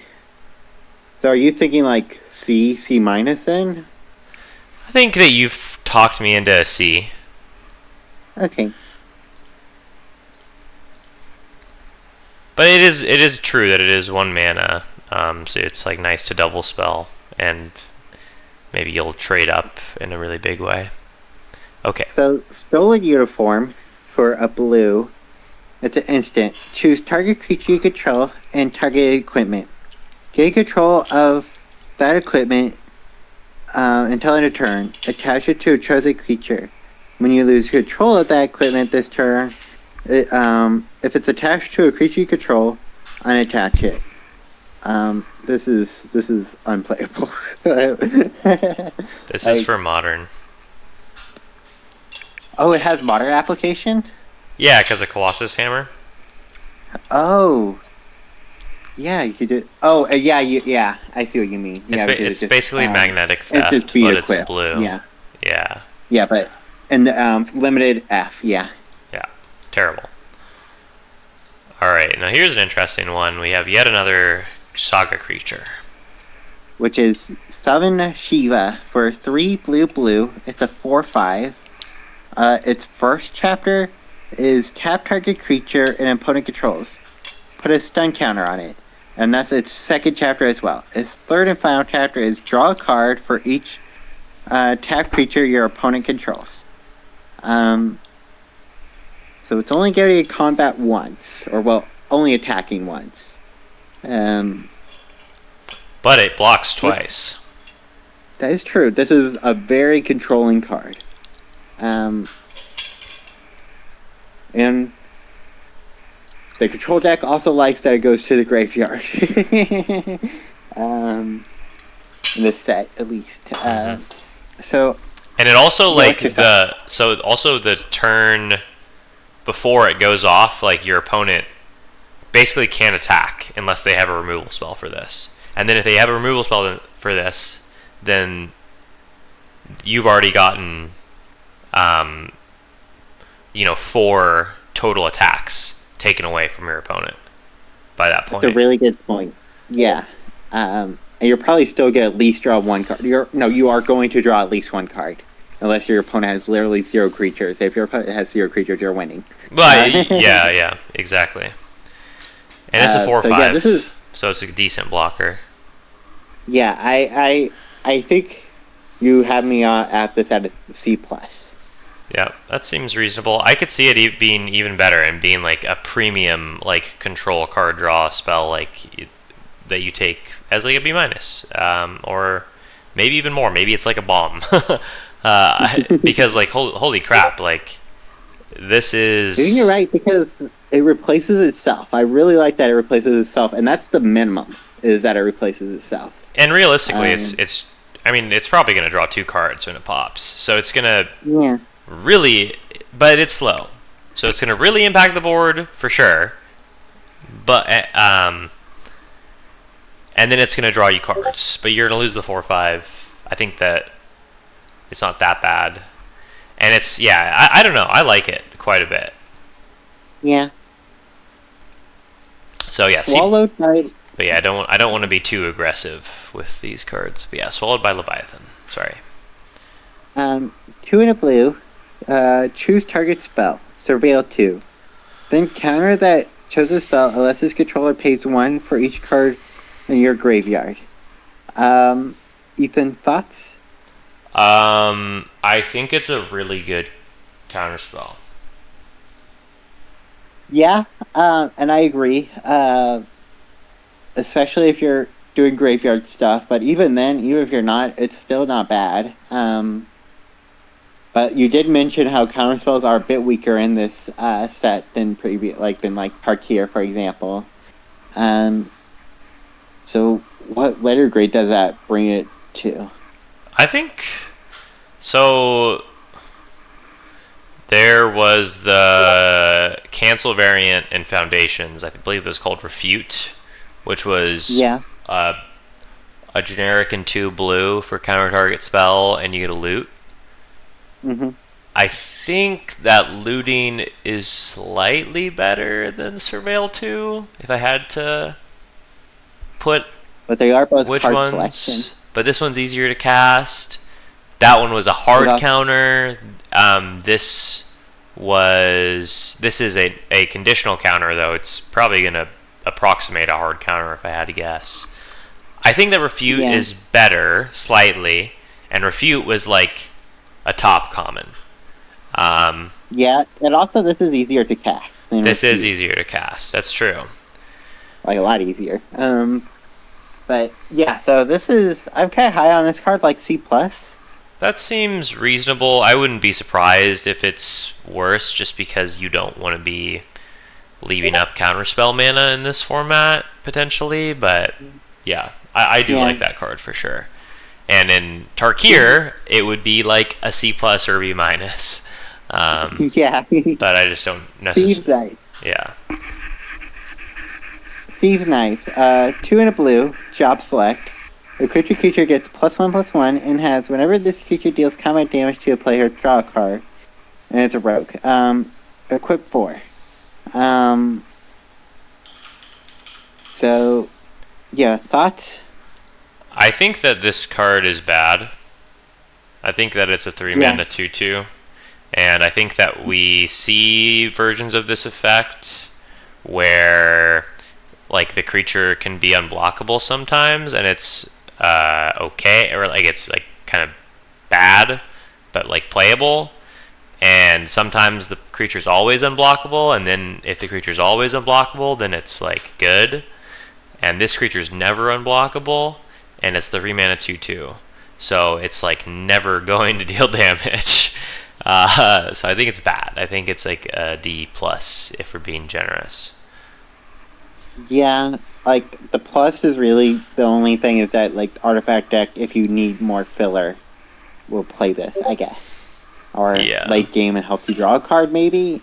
Yeah, D+ is generous. Yeah, okay, let's do a D. I don't want to put that card in my deck, so D seems fair. D+ is like, okay, I'll put this card in my deck. I'm not so sad. Okay. This is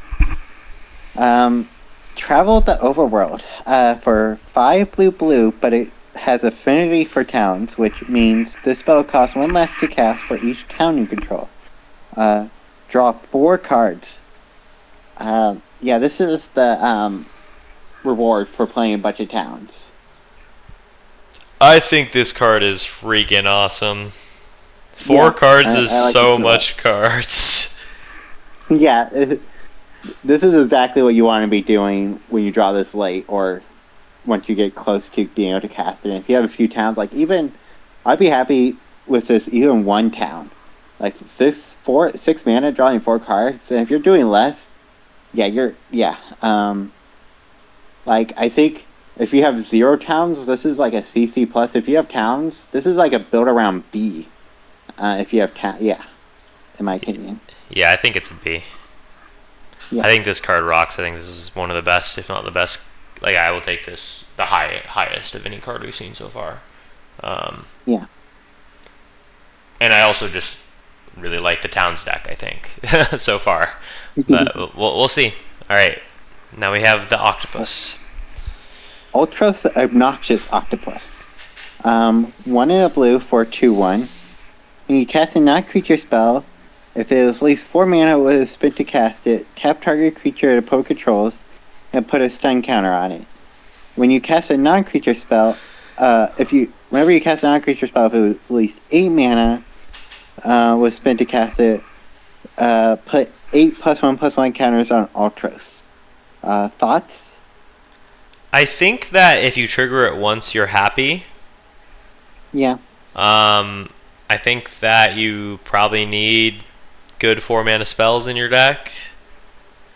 I think that the last line of text, the 8 mana, is pretty close to flavor text, but there is ice magic as a way to Blazonga. trigger it at common. And if you do that, then if this becomes a 10-9, that's probably going to win the game, but it's probably not going to come up that much. So I don't know. I think I like it. I'm really just debating between like C and C plus, I guess. It is still a piker. It's still one toughness, and there's a lot of 1X's in this set. I was noticing that, but so I'm leaning towards C, personally. Or if you want to give it C plus, build around C plus. I like C. I like C. Build around, maybe build around C plus, regular C. If you have a few ways to trigger it, I don't think you're going to be so unhappy. All right, now we have the Valkyrie Aerial Unit. For 5 blue, but it has affinity for artifacts. Flying. When this creature enters, surveil 2. Now this is reward for going artifacts. This is a pretty decent. I think this is a really decent in the artifact deck. I don't think the artifact deck is that good, but if you're in the artifact deck, you really want this card. Yeah, I agree. I think this card is very solid. I think that if you cast this for 5, you're very happy, right? If you cast it for 6, you're not crying, but you're not exactly ecstatic. That's fine. Yeah. So I don't know. I think it looks like a build around, of course, but I guess the question is it a build around C plus, or is it even better than that, or is it just a C? Because I don't think I want to put this as a C minus, because I think this card is very strong and is like, if you get some of these, this is why you want to be the artifact deck. But C plus, I think build around C plus, because even if like you tried to go artifact and then had to pivot, you might still include this card because it helps fill your graveyard, for instance. Yeah, true. A late card for the land deck. Okay, next. Very true. Or was that the end of? Sorry, yeah, that's the end of blue. I just needed to mute my Discord really quick. Okay. No problem. Okay, let's get on the black commons. We have Fight On. Fight On is 2 and a black for an instant that says return up to 2 target creature cards from your graveyard to your hand. What do you think of Fight On? I've seen this card played a lot, and every time it's played, it's been really solid from what I've seen. Like, I don't know, I would almost build around C plus, because you do need to fill your graveyard, to use it effectively. But if you are, you're really happy to play this card. Yeah. Okay. I think that I'm a little more medium on it. It does look solid. It is just 3 mana for 2 creatures. This effect's usually fine. If this is a slow format where you can easily fill your graveyard, it'll be strong. So I'm going to put it in C. But it could be a C+. I could definitely see that. Alright, now we have Hectize. This is 1 and a black for a 1/1, and then when this creature enters, each opponent discards a card. So basically this is Burglar or Rat. What do you think? And I don't think this card's that good. I guess maybe... Whoa! Really? What do you mean by not that good? I don't know, it's just a 1/1. And discard a card early is not the most effective. I don't know. You think it's good? Yeah. I mean, so it's 2 mana and like guaranteed you're going even on card resources, right? And you're getting an extra 1/1 out of the deal. There's a whole sack deck in this format where this is like premium fodder for, right? That's a good point. I don't know, like early on, like you're just getting rid of their worst card. So Burglar Rat was a C plus in Foundations. It was? Oh. Yeah, by the win rate. So I like this card. I think that it's like maybe the best black common, actually. We'll see. But what were you thinking? We can average. I was thinking C minus, so okay, we can give it a C. Yeah. All right, now we have Malboro. This is 4 and 2 black for a plant horror creature. It's a 4/4, and it has Bad Breath. When this creature enters, each opponent discards a card, loses 2 life, and exiles the top 3 cards of their library.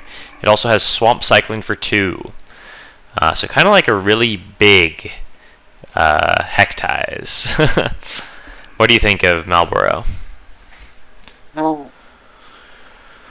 6 mana for 4/4 really sucks. That does just like the discard is like you were talking about. It's like okay, but it's relevant with the graveyard decks.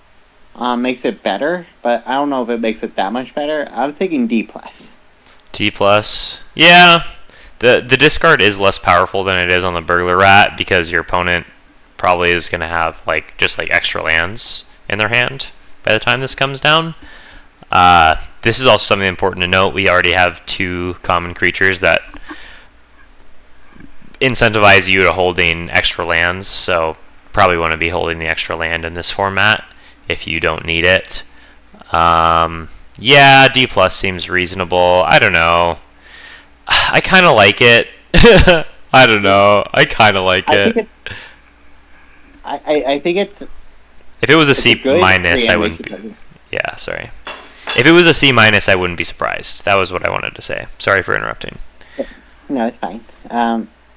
Yeah. I think the more conservative D plus is good for now, but hopefully it's a C minus. Because I think the reanimation deck is kind of cool, and that's the deck you want to do with it. True. All right. Namazu Trader. This is 3 and a black for a fish citizen. When this creature enters, you lose 1 life and create a treasure token. When this creature attacks, you may sacrifice another creature or artifact. If you do, surveil 2. It's a 3/4. Sorry if I didn't clarify that earlier. So it's a 4 mana 3/4 that instantly gets you a token or a treasure token back, so it gets you a mana rebate, but it is going to cost you a life. What do you think of Namazu Trader? It being a 4 mana for a 3/4 really that has no other abilities makes me want to be low on it, but I like that. I like the treasure token. I think that'll come up, but I still think it might still be a C minus. Yeah, I think it's bad. I think that it's very similar to Meticulous Artisan from TDM, but it's a little bit less efficient than that card potentially. I'm not sure. But okay, now we have Quatrub Forayer, or maybe it's Q-Trub or Cutrub Forayer. It's 2 and a black for a zombie horror, and when this creature enters, choose 1. You can either destroy target creature that was dealt damage this turn, or exile up to 2 target cards from a single graveyard. And this is a 3/2, I forgot to mention. So 3 mana 3/2 that can destroy a creature that was tussling in combat, or can maybe snipe an important target out of a graveyard. What do you think of this card? Not a fan of 3 mana 3/2s, even on a good day, but I don't know, the sacrifice deck might want this. I'm low on this card, like D plus. Yeah, it's probably a D plus. It's pretty bad. 3 mana 3/2. It doesn't have that much extra text, to be honest. Alright, now we have Restful Revelation. It's 1 and a black for a sorcery. Look at the top 3 cards of your library and put 1 of them into your hand and the rest into your graveyard. It also has Flashback for 6 and a black. What do you think of Resentful Revelation? So this is strategic planning, but in black, with Flashback. fill your graveyard a lot, which the graveyard decks will really want. I think this is one of the better black cards, in my opinion. But like a C plus. Yeah, I do think that this is probably one of the very important glue pieces. Yeah, C plus seems reasonable. I don't know. I kind of want to downgrade it to a C, just because I actually don't know how much I like the being black as a color in this format. I know you're a hater on black, but I've been seeing a lot of black decks winning. Like I feel like. Okay, so I need to adjust my prior potentially on that. I think so a little bit, yeah, because it feels like almost any game I've been watching, the black deck is gonna win. Okay. Well, this might be a reason why. Sephiroth's Intervention. This is 3 and a black. It's an instant that says destroy target creature and you gain 2 life. So it's kind of like bacon to a pie, but better. It does gain you 1 less life, but you're getting that life instantly instead of having to pay an extra 2 to get 3 life via the food token, and it's also easier to cast. I think that this is an amazing removal spell. I want to put it at B-. Yeah, it's one of the probably the best removal spells at common. Yeah. Yeah. Now we have Shin Reinforcements. This is 2 and a black for a 2/3. When this creature enters, mill 3 cards and you gain 3 life. This is usually a bad card. We had this in TDM. It was a 3-mana 3/2, but it was colorless, so it was easier to cast even. But I think that this set is weaker than TDM, and I think that it probably is also more important to fill your graveyard potentially as the black deck. Yeah. If you're playing black, you want to fill your graveyard. So honestly, for something that's below fails the vanilla test, I think it's like a C. It's like a C. All right, I'm down for a C. I like the fact that it gains me some life. Yeah. All right, now we have Undercity Dire Rat. This is 1 and a black for a 2/2 rat that says when this creature dies, you get to create a treasure token. This card is probably fine. It's probably like a C. Yeah. It's actively good if the sacrifice deck, but most of the time it's just your 2/2 your 2 drops deck because you need 2 drops. Yeah, and it seems solid. You're kind of right. Actually, now that I'm looking at black, I'm really not hating it. I don't know why I didn't like it. Oh, this card is probably one of the reasons why. Vane's Treachery. This is 1 and a black for an instant that has kicker, sacrifice, an artifact or creature. Target creature gets -2/-2 until end of turn, but if it was kicked, you get -6/-6 instead.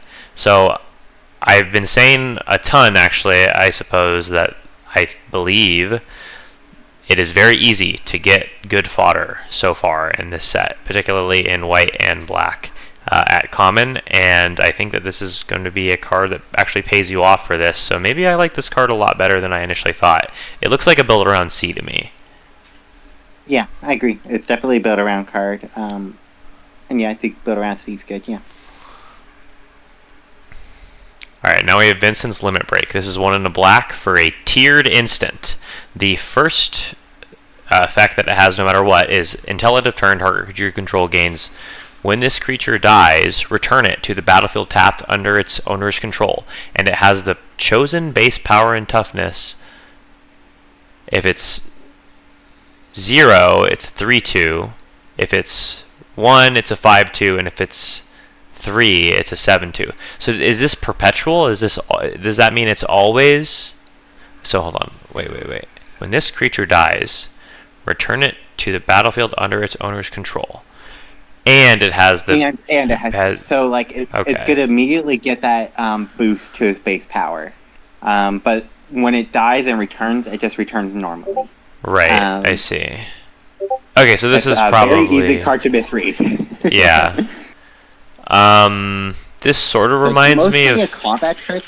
Yeah, this sort of reminds me of Fake Your Own Death, which is 1 and a black. For a instant where it gives +2/+0 and has the same effect, but you get a treasure token. Um, I think this Cheon card used is this. worse. Yeah, Cheon used this card to win a game he was losing, but he immediately was like, "Yeah, this is a bad card." He made a clarification. He's like, "I just won this game, but this is not generally a good card." I would give it a D. I think it's probably a D plus. I mean, the thing is that this is like this kind of effect is like never that bad, but yeah, I mean, I'm probably not loving this card, but if I need more interaction or I have a target I want to protect, it does that. So D plus seems reasonable. All right, now we have Ari Man. This is 2 and a black for a creature eye horror. It is a 2/2 with flying and death touch, and it has the ability of pay 3 and sacrifice another creature or artifact to draw a card. What do you think of Ari Man? It's not that good. It's 3 mana for 2/2. The Flying Death Touch is kind of compelling to me. I don't think the third ability is going to come up, third ability is going to come up that often. I don't know. I think it's a D plus. It's like it's a card you're going to be cutting, I think. I can agree with you there. It's a 3 mana 2/2, which I don't love. Alright, now we have Black Mage's Rod. This is 1 in a black for an artifact equipment with job select. The equipped creature has +1/+0 and has whenever you cast a non-creature spell, this creature deals 1 damage to each opponent and is a wizard in addition to its other types. The equip cost is 3. This card is basically Firebrand Archer, but it's black. Yeah. And this card is for the black-red wizard non-creature spells deck. But I don't know. I really don't like it. Yeah, I mean it's a 2-drop. If you need a 2-drop. So it's, but at worst, it's like a D plus, because of that reason. yeah, It does block 2 2s and other 2 1s and 3 2s. So I think what's most often gonna happen is you block something, it dies, and then you sacrifice the artifact to something, which makes it kind of solid. I still don't think it's higher than a D plus. I'm gonna give it a C minus because I'm just nice like that, and I like 2-drops. So It is a 2-drop. let's do Cornered by Black Mages. This is 1 and 2 black for sorcery. Target opponent sacrifices a creature of their choice, and then you create a 0/1 black wizard creature token with whenever you cast a non-creature spell, this token deals 1 damage to each opponent. I don't really like this card that much. What do you think? Me neither. LSV likes this card, but I think he's wrong. Yeah, I think this is like a D. he often likes bad cards, and then he makes them work really well, so I can't even hate. Yeah. But yeah, I think this is a D. Yeah. Not even a D plus. Yeah, just a D. It's bad. And now we have the black uncommons. And man, this is Final Days is the first new one. Yeah, let's get a move on. Okay. Final Days. 2 and 2 black for sorcery. Create 2 tap 2/2 black horror creature tokens. This spell was cast from a graveyard. Instead, create X of those tokens, where X is the number of creature cards in your graveyard. And it has flashback for 4 and 2 black. What do you think of the Final Days? Create 2 tapped. I think this is good. Really good payoff for the if you're doing graveyard stuff. Mm-hmm. Yeah, I agree. So build around C plus, maybe even build around B minus. Yeah, I mean, if you're saying the black decks are winning a lot from your watching, so I'm not so opposed to this. Now we have Gaius Van Baelsar. This is 2 and 2 black for a legendary creature. It's a human soldier. It's a 3/2, and Gaius Van Baelsar enters. Choose one. Each player sacrifices a creature token of their choice. Each player sacrifices a non-token creature of their choice, or each player sacrifices an enchantment of their choice. I don't really like this card very much. I think it's relatively inefficient. Yeah, I agree. Like it's better than if it was just sacrifice a creature, but not a whole lot better. Um, Usually this card is like a 3 mana 3/1 is like not that great. So this is a 4 mana 3/2. yeah, this is like a D plus. I think D plus, but I could see it being better. All right, now we have Overkill. This is 2 and a black for an instant. Target creature gets -0, -9999 until end of turn. So this is like a really great removal spell. Kills everything you want it to kill. Yeah, I would say it's like a B. Or a B? I don't know about that. It is still, yeah. I mean, well, C plus. That's fair. C plus. It's good, but it's still just a 1/1 for 3 mana. Like it's not like. That's true. B is like, oh my god, this card is going to win me the game. It's not going to do that. Right. It's a C plus. Yeah. Phantom Train. This card, speaking of a card that's going to win the game, this card does that, but for your opponent. This is 4 and a black for a vehicle. It's a 4/4 with trample, and it has the crew ability of you have to sacrifice another artifact or creature, and only then does it become a creature in addition to its other types, and it also gets a +1/+1 counter. So it's going to attack as a 5/5. But yeah. Oh, here's that spirit that we're killing with Phoenix Down. That's true. Well, yeah, this is not a good card. Yeah, don't put this in your deck. I'm going to give that an F, just out of, I don't know, sort of political positioning. Alright, Poison the Waters. This is 1 and a black for a sorcery. Choose one. All creatures get -1/-1 until end of turn. Target player reveals their hand. You choose an artifact or creature card from it, and then that player discards that card. So this is pretty interesting because it's hand disruption, and it also has the ability to maybe catch out a few stray creatures on the field if you need it to impact the board. What do you think of this card? Yeah. I really like this card. Like, it goes hard against the go wide one and all those 2/1s.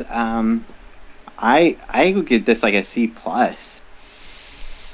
Yeah, that seems fair. I'm just gonna give it a C, personally, but we'll round up because I think that you make it a good point about it going pretty hard against the go wide strategies.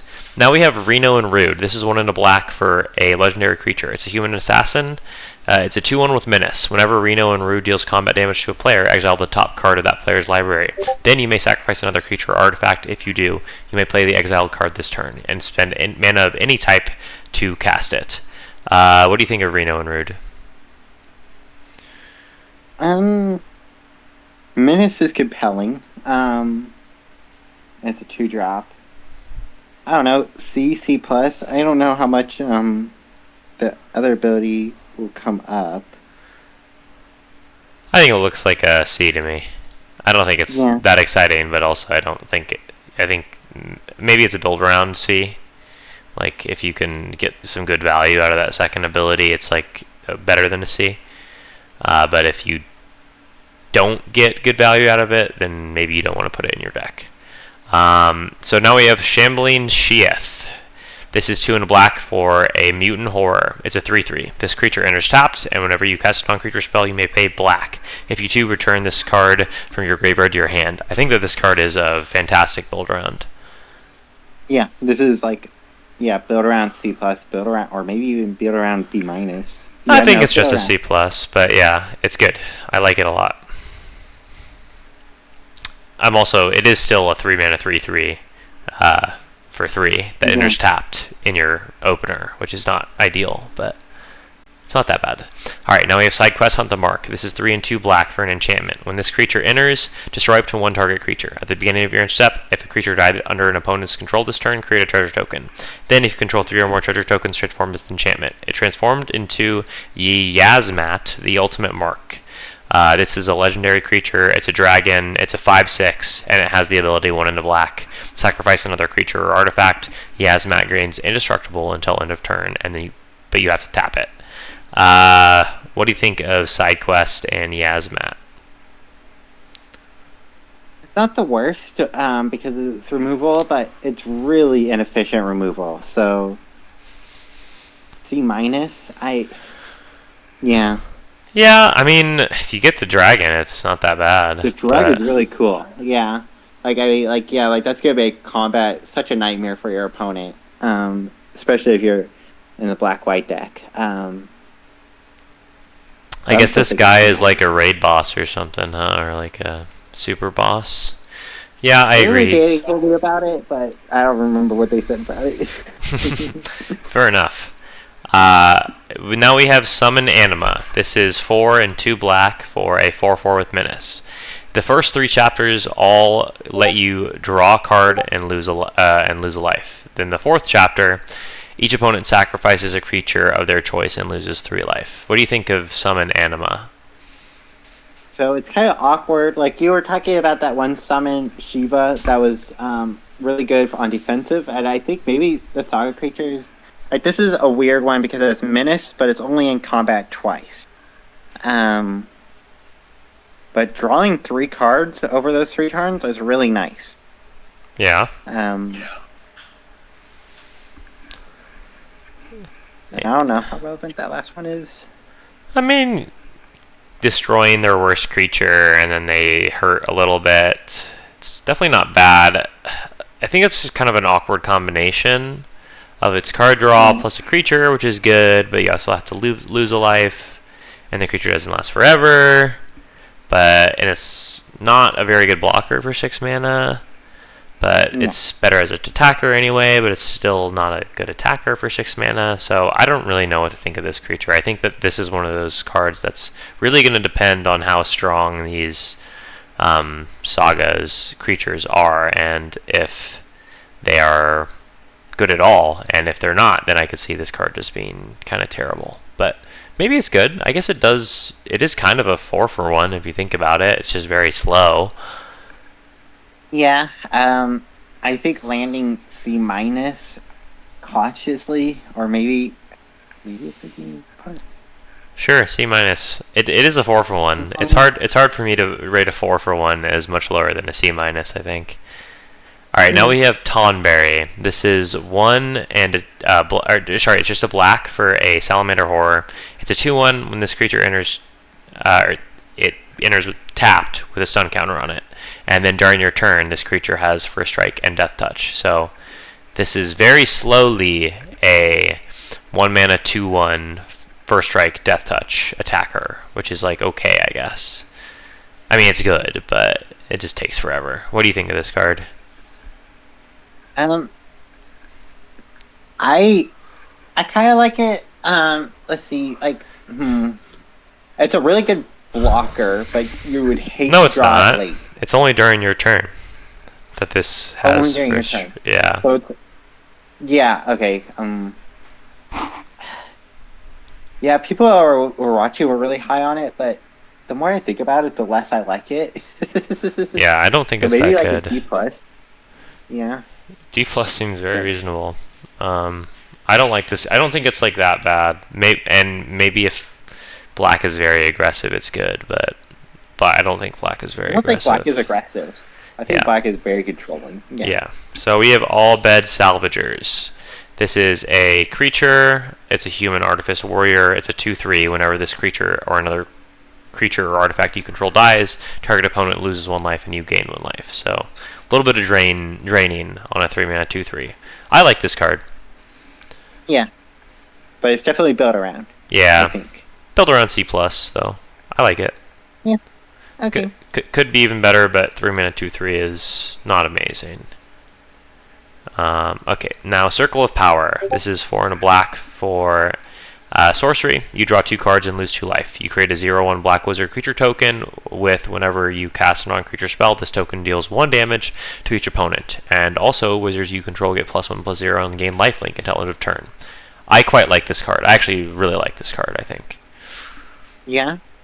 Yeah, because it's card advantage that is going to add to the board and, like, very reasonably going to gain you life, but as well, which is that's so good. Yeah. I think this is one of those cards that pushes you to the red-black wizards deck. But I still don't think that deck is that good. I don't know. My vision is C minus, but if you want to go higher, I understand. I was gonna say C plus. So if you think it's C minus, we can round it out at a C. But I quite like that card personally.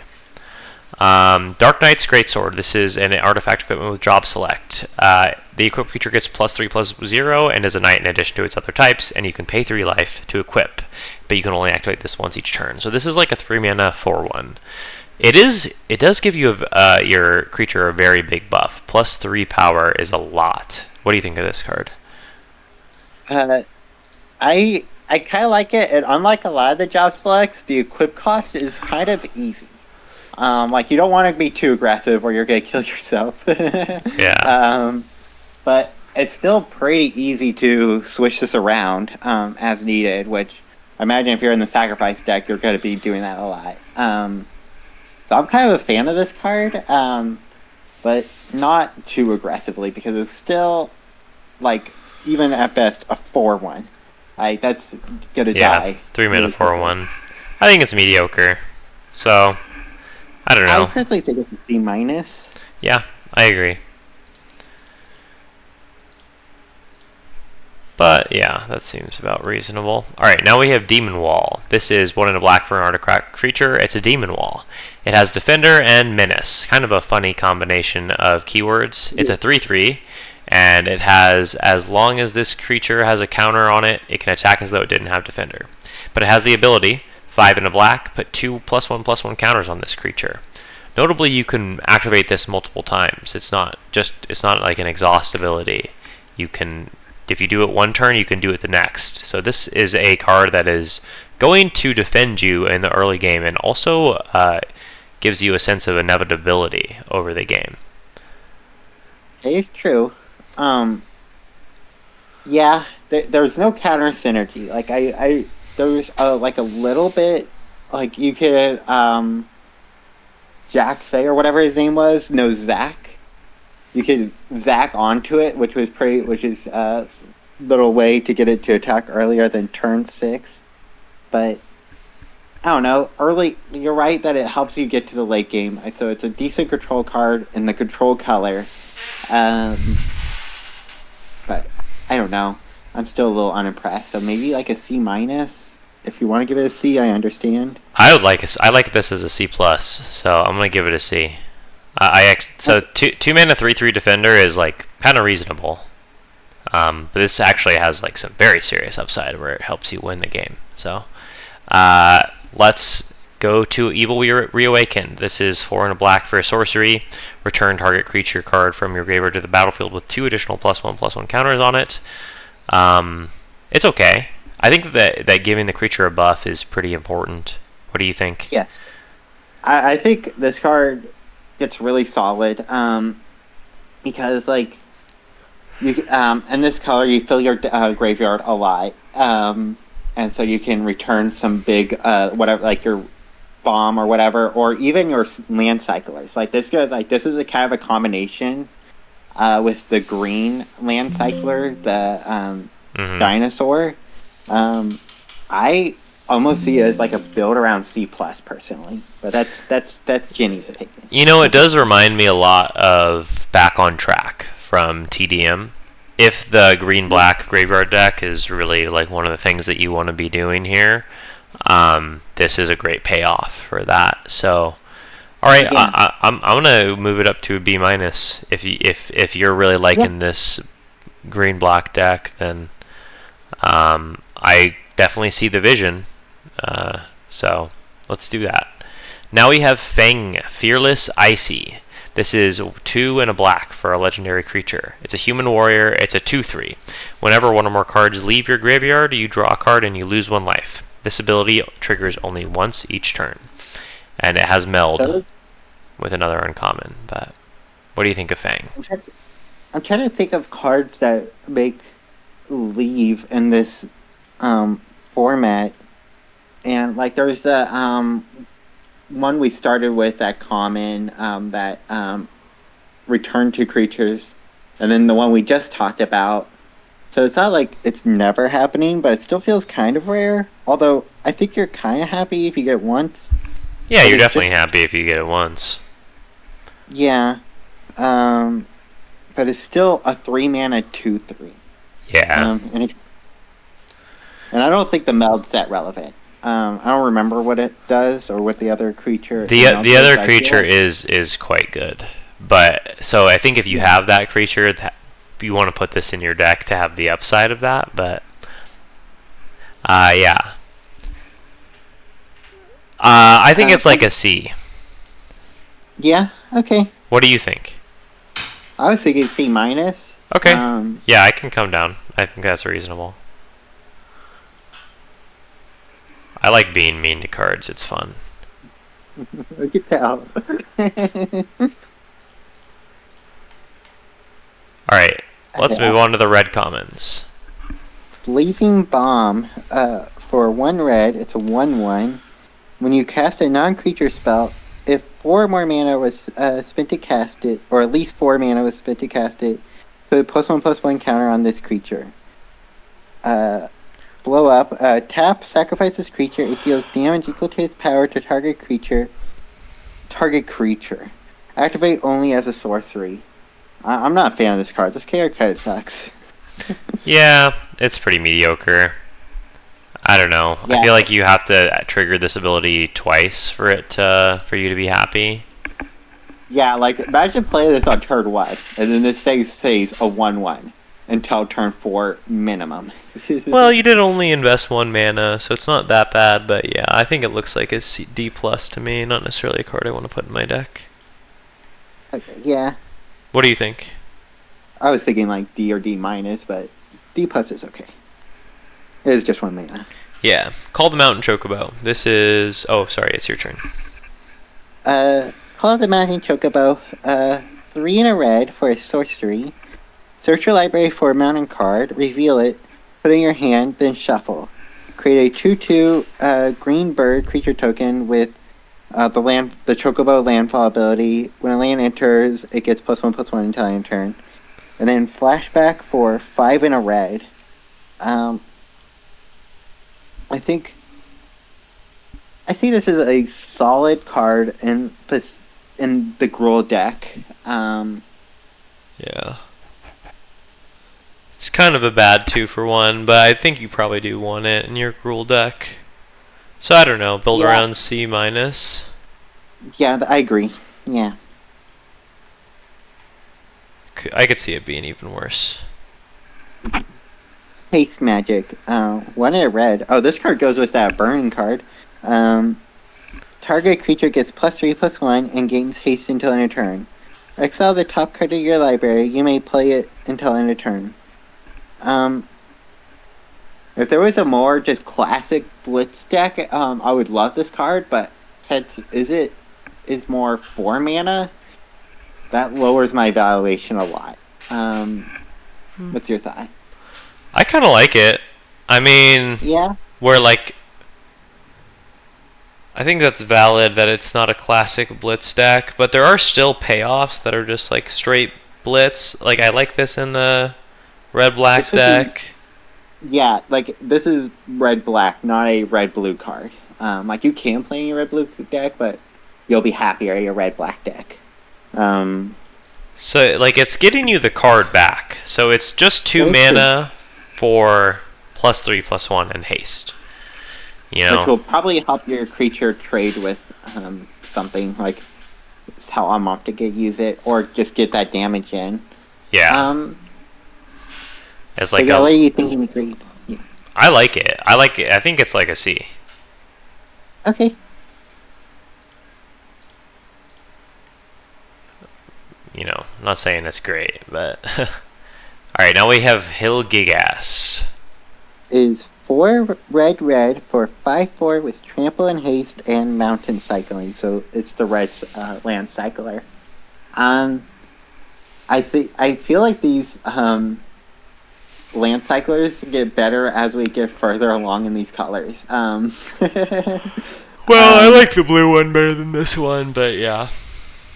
Yeah, land's a little bit better. Actually, I like the black one better too. Yeah?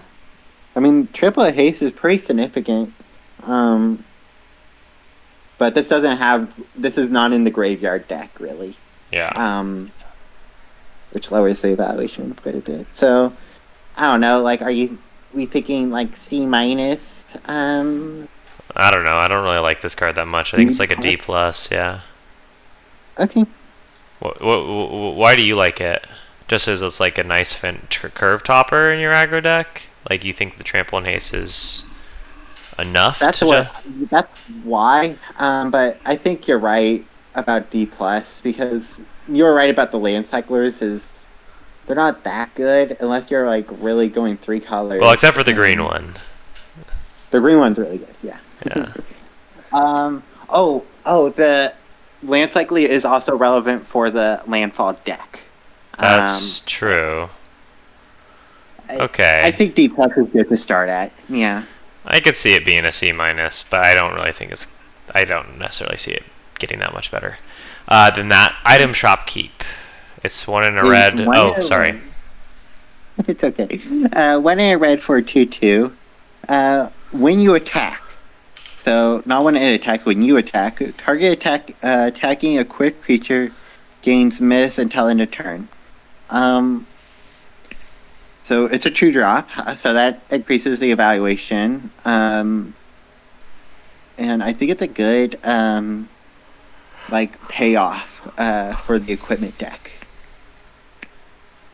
What do you think? Read-wise? Yeah. Oh, like maybe a build around C plus? I think it's just a build around C. That's fair. Maybe C minus.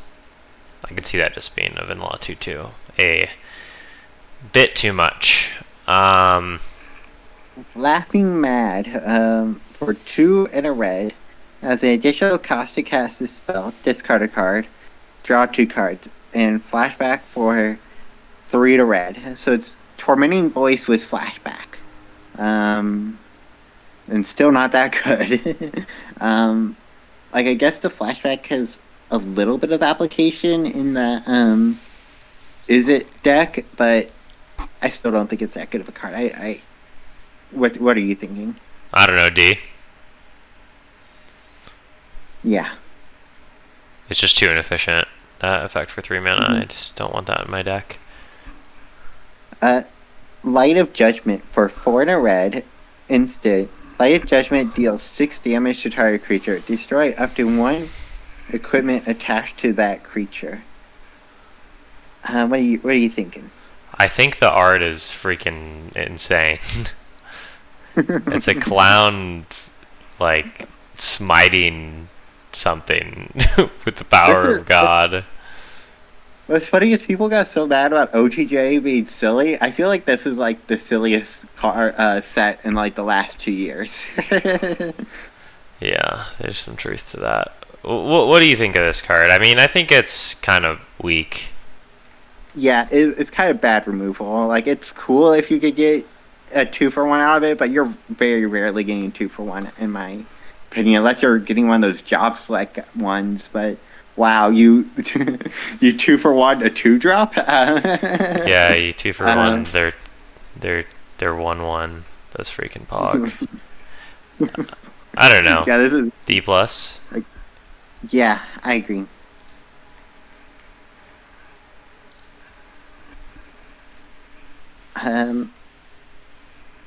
Missadian Elder for 2 in a red for 1/3. In this creature enters, create a 0/1 black wizard creature token with whenever you cast a non-creature spell, this token deals 1 damage to each opponent. I'm pretty low on this card. Yeah, it looks terrible. It's three mana for 1 power. Maybe if this creature itself also had the black mage effect, and that way it kind of had double prowess. That'd be cool. Yeah, I'd like that, but no, it's quite bad. Red Mage Rapier. For 1 in a red, job select. Equipped creature has, when you cast a non-creature spell, this creature gets +2/+0 until end of turn, and it's a wizard. What are you thinking? It's a 2 mana 3/1 with a very small amount of upside. It's probably not too bad. Traditionally a 3/1. I feel like this is bad filler, but for both the equipment. Oh, you're right. It's more like Slick Shot Show Off. Okay. Yeah. I see. It has double prowess.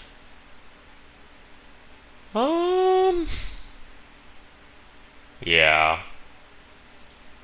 What do you think? Honestly, like, it's funny, you were so down on black, I'm kind of down on red. Yeah, I'm not really liking red much either. I think this is like a D plus or a D. Yeah, I agree. I'm gonna be mean and give it a D.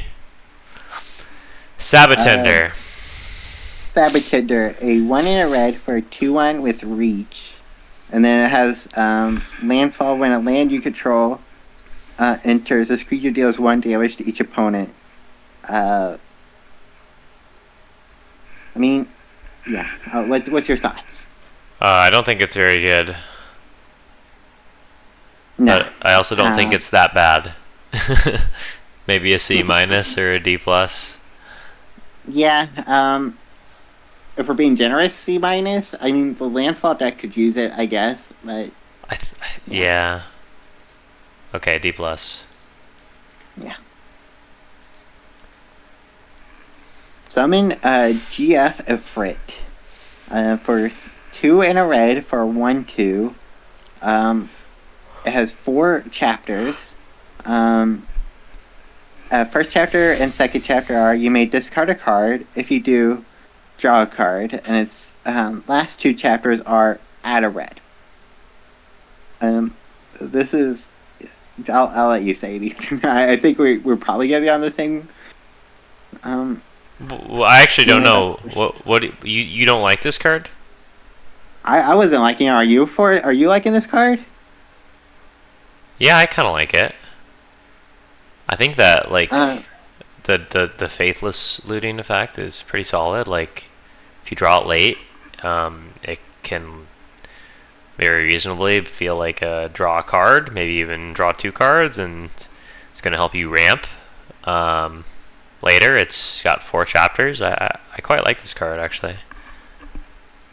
Yeah, it's still like it suffers from terminal 3 mana 3/2, but a 3 mana 3/2 that will just go away. But I think you're right. I think you have to mostly evaluate this as a saga, less as a creature, in my opinion, which does raise my opinion of it. I still think it's like a C or C minus, but like I don't know. It sounded like you like hate this card, but I think it's fine. I think it's solid. I think you won me over on it a bit, but I'm still like C minus. Okay, C minus. Looks like red is the real stinker here in this set. Now we have Suplex. 1 in a red, sorcery, choose 1. Suplex deals 3 damage to target creature. If that creature would die this turn, exile instead. Exile target, or you can exile target artifact. This is probably one of the best red cards. Yeah, it's still not that good though. Maybe a C or a C minus. Probably a C.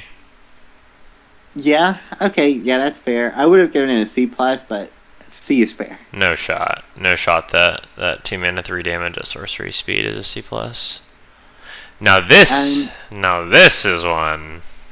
Oh yeah. Thunder Magic for a red. Okay, so I think a better way to read this card. So, for 1 red, you get Thunder, which deals 2 damage to target creature. For 3 in a red, it deals 4 damage to target creature. For 5 and 2 red, it deals 8 damage to target creature. Yeah, this is really solid. Yeah, actually, this is better than Suplex because it's shoot, what's the card? I can't believe I'm blanking. I'll let you finish.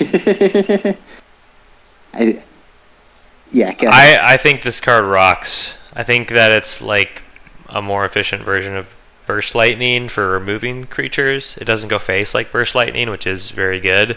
Of that, Burst Lightning does that, so it's probably not quite as good. But I think this is like a B minus. I think this is actually genuinely really efficient removal spell. Yeah.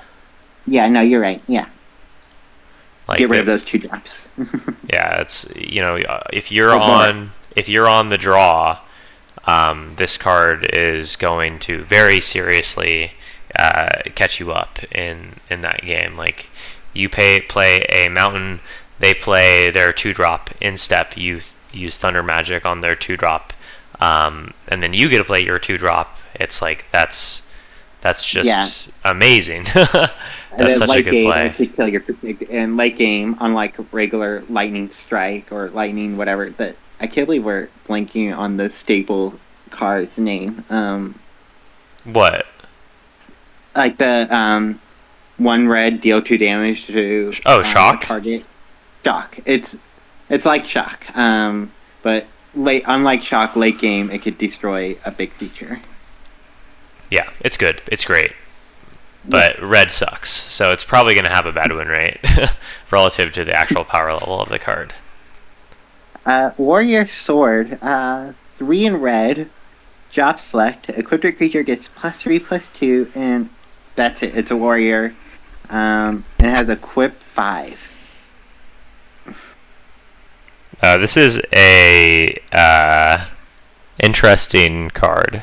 It's kind of like a 4-drop with an ETB. In a way, but it's bad. It's really bad. It's like a D plus. Maybe it's a C minus. I could see it. Yeah, I feel like this does trigger the Is It Blitz deck. It does actually go in both. The equipment. I think it's a build around C minus.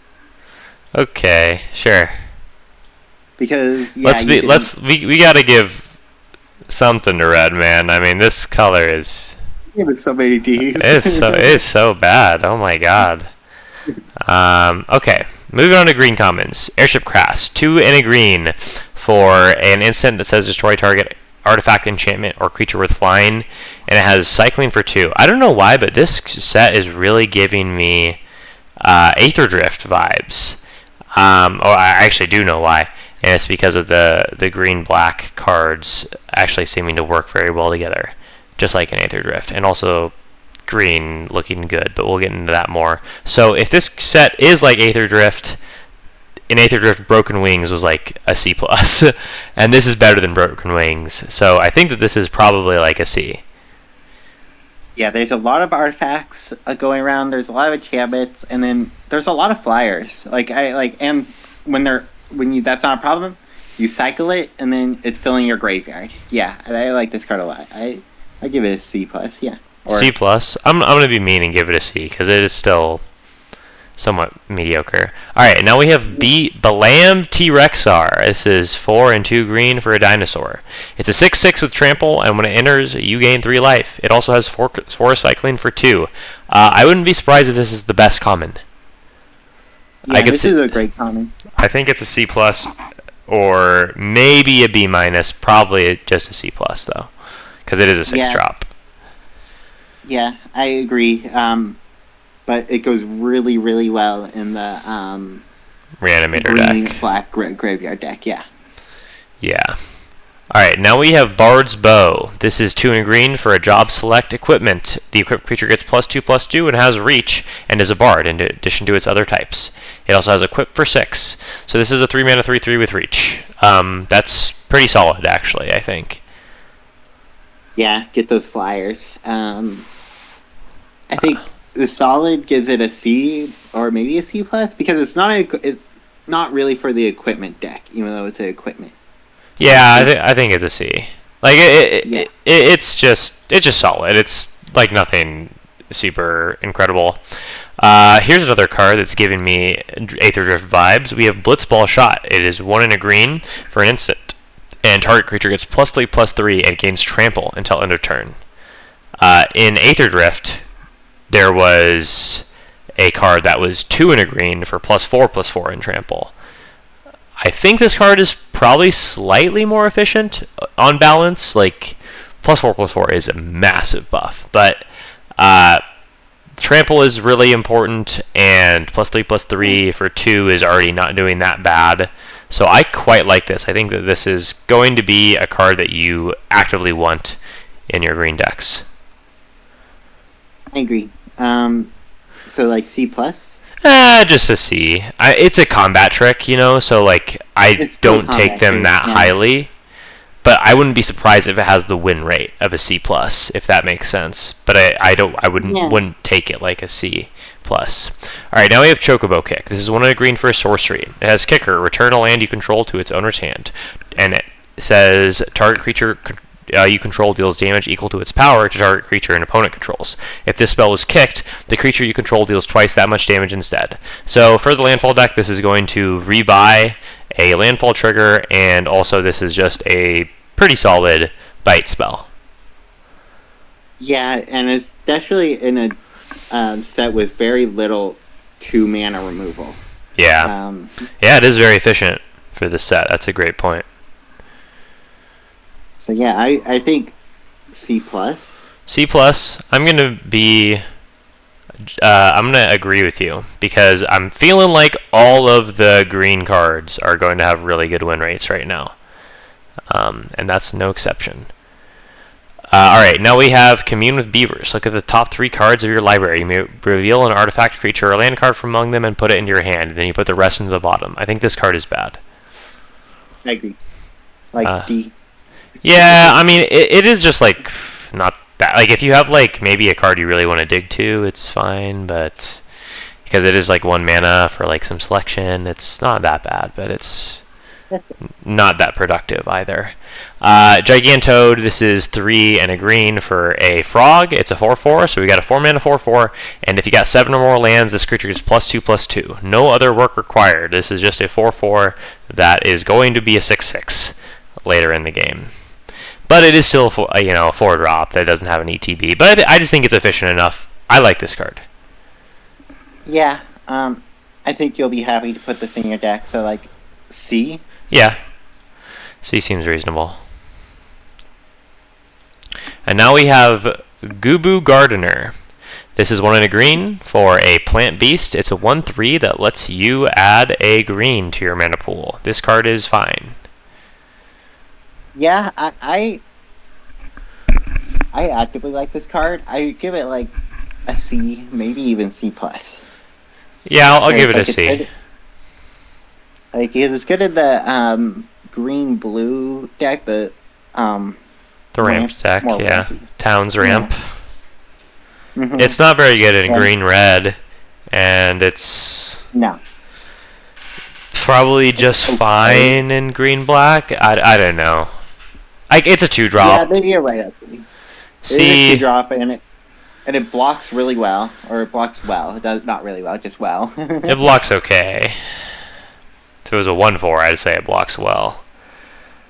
I think it's a C, but I don't know. I kind of want to put that as a C minus, honestly. But you said C plus, so I'll leave it as a C. All right, Grand Pulse Ochu. This is a green for a plant beast. It's a 1/1 with Death Touch. That's a great starting point. And then it also has 8 mana until end of turn. This creature gets +1/+1 for each permanent in your graveyard. Big fan. I'm a really big fan. Yeah, this helps you get to the late game, and then helps finish the game when you get there. Yeah. Yep. I'll give it a C plus. C plus? Yeah. Yep. Big fan. All right, now we have Gyashul Greens. This is 1 and a green. Create a 2/2 green bird creature token with whenever a land you control enters, this token gets +1/+0. And it has flashback for 6 and a green. It's probably just fine. It's probably like a C. It's a reasonable 2-drop. Yeah, I think it. Yeah, C, or if you're in the lands deck or landfall deck, C plus. But I think C's fine. Even there, I mean, it's just, I don't know. It's not exactly exciting. Now we have Loperit Scout. This is a really cute rabbit scout. For 2 and a green, it's a 3/2, and whenever this creature or whenever another creature you control enters, this creature gets +1/+1 until end of turn. So this is a 3-drop that is very reasonably going to attack for 4, like very frequently. And Yeah. if you double It'll go spell for insane. 5. I don't like I go insane in the go wide deck. Yeah. True. What it is funny. This is a Blue Burrow card. Just somehow got in this Final Fantasy set. Yeah, true. Like even the right creature type. But yeah. I say C plus. C plus. I want to put it down to a C because It is still 3 mana 3/2. It suffers from terminal 3 mana 3/2. I'm putting the T-Rex R into B minus because yeah, I mean that card is just I think that's so gonna sick. win a lot of games. Yeah. Yeah, that card is so sick. So and then maybe we can put this. Yeah, 3 mana 3/2. I don't know. It's a good C, but I think it's still a C, if that makes sense. All right, Prisha's Wanderings. This is 2 and a green for an instant. Search your library for a basic land card or a town card. Put it on the battlefield tapped, then shuffle. When you search your library this way, put a +1/+1 counter on target creature you control. So this is what combat training does for divination. This does for rampant growth. That being said, divination is a much better card than rampant growth. I don't love this card. And the land, I'd say, honestly, if you're doing landfall, this card is amazing because it's instant speed. It's landfall triggers at instant speed. It is instant speed. I don't know why, but that like totally went over my head. Okay. So like Okay. maybe like a build around C plus. It's like a trick. Almost, yeah. I'm gonna give it a build around C. I still don't think it's that great, but yeah, that's a good point. And now we I like have this card. the Chonky Chocobo. This is 4 and a green. Summon Fat Chocobo. It's an enchantment creature saga bird. It's a 4/4, and its first chapter says, create a 2/2 green bird creature token with whenever a land you control enters. This token gets +1/+0 until end of turn, and then the next 2 chapters, or next 3 chapters, all give your creatures trample until end of turn. What do you think of this card? I kind of really like this card. I think it's great landfall deck. Like this is kind of like one of those cards that pushes you into the landfall deck, in my opinion. Uh-huh. So like maybe like a build around C plus. Okay. I don't really have a very strong opinion on this card. I would have honestly put it into C minus, but you seem to think it's very strong, so I'll I've seen it do good. give you. I've seen it do good. Like I feel like if you're playing red, you want to try to go to landfall. I've seen because that feels like the best red deck. Yeah. I also just realized we didn't do the red uncommons. Oh. So, yeah, a bit of a fail. Okay, that's okay. Town Greeter. This card's really solid. 1 and a green for a human citizen. It's a 1/1, and when it enters, you get to mill 4 cards and put a land into your hand. And if it's a town, you gain 2 life. 2 life is a big game on a card that is already kind of a 2-for-1. Yeah, this card is great in the landfall deck and great in the graveyard deck. I feel like this is going to be a highly sought over common. Yeah, I think it's a C+. plus. Yeah. And now we're going to go back to the uncommons for these 2 colors. Sorry to the nobody that's listening to this podcast. Alright, we've got Barret. 3 in a red for reach, with reach. When Barret attacks, it It's a deals 4/4. damage. It's a 4/4, yes. 3 and a 4/4/4/4 with reach. When Barret attacks, it deals damage equal to the number of equipped creatures you control to defending player. I guess this is a payoff for the equipment deck. 4 I'm mana not 4/4 with reach is pretty solid. Yes, I think his baseline is decent. Yeah, I think C. Yeah, C.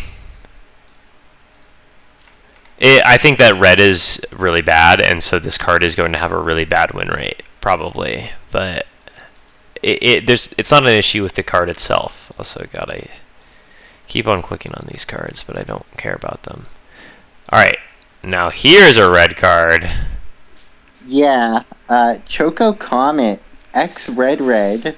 Choco Comet deals X damage to any target. Create a 2/2 green bird creature token with whenever a land enters, it's a chocobo. We've talked enough about them. Yeah, this is comparable to Flame Tongue Kabu. Not quite as good, but the fact that you can make that comparison goes really far for this card. So I'm thinking like B minus B. Yeah, B minus seems solid. If I didn't feel that red was so weak, I would probably give that card a much higher grade, but I'm really hating the red cards, and here's another great example.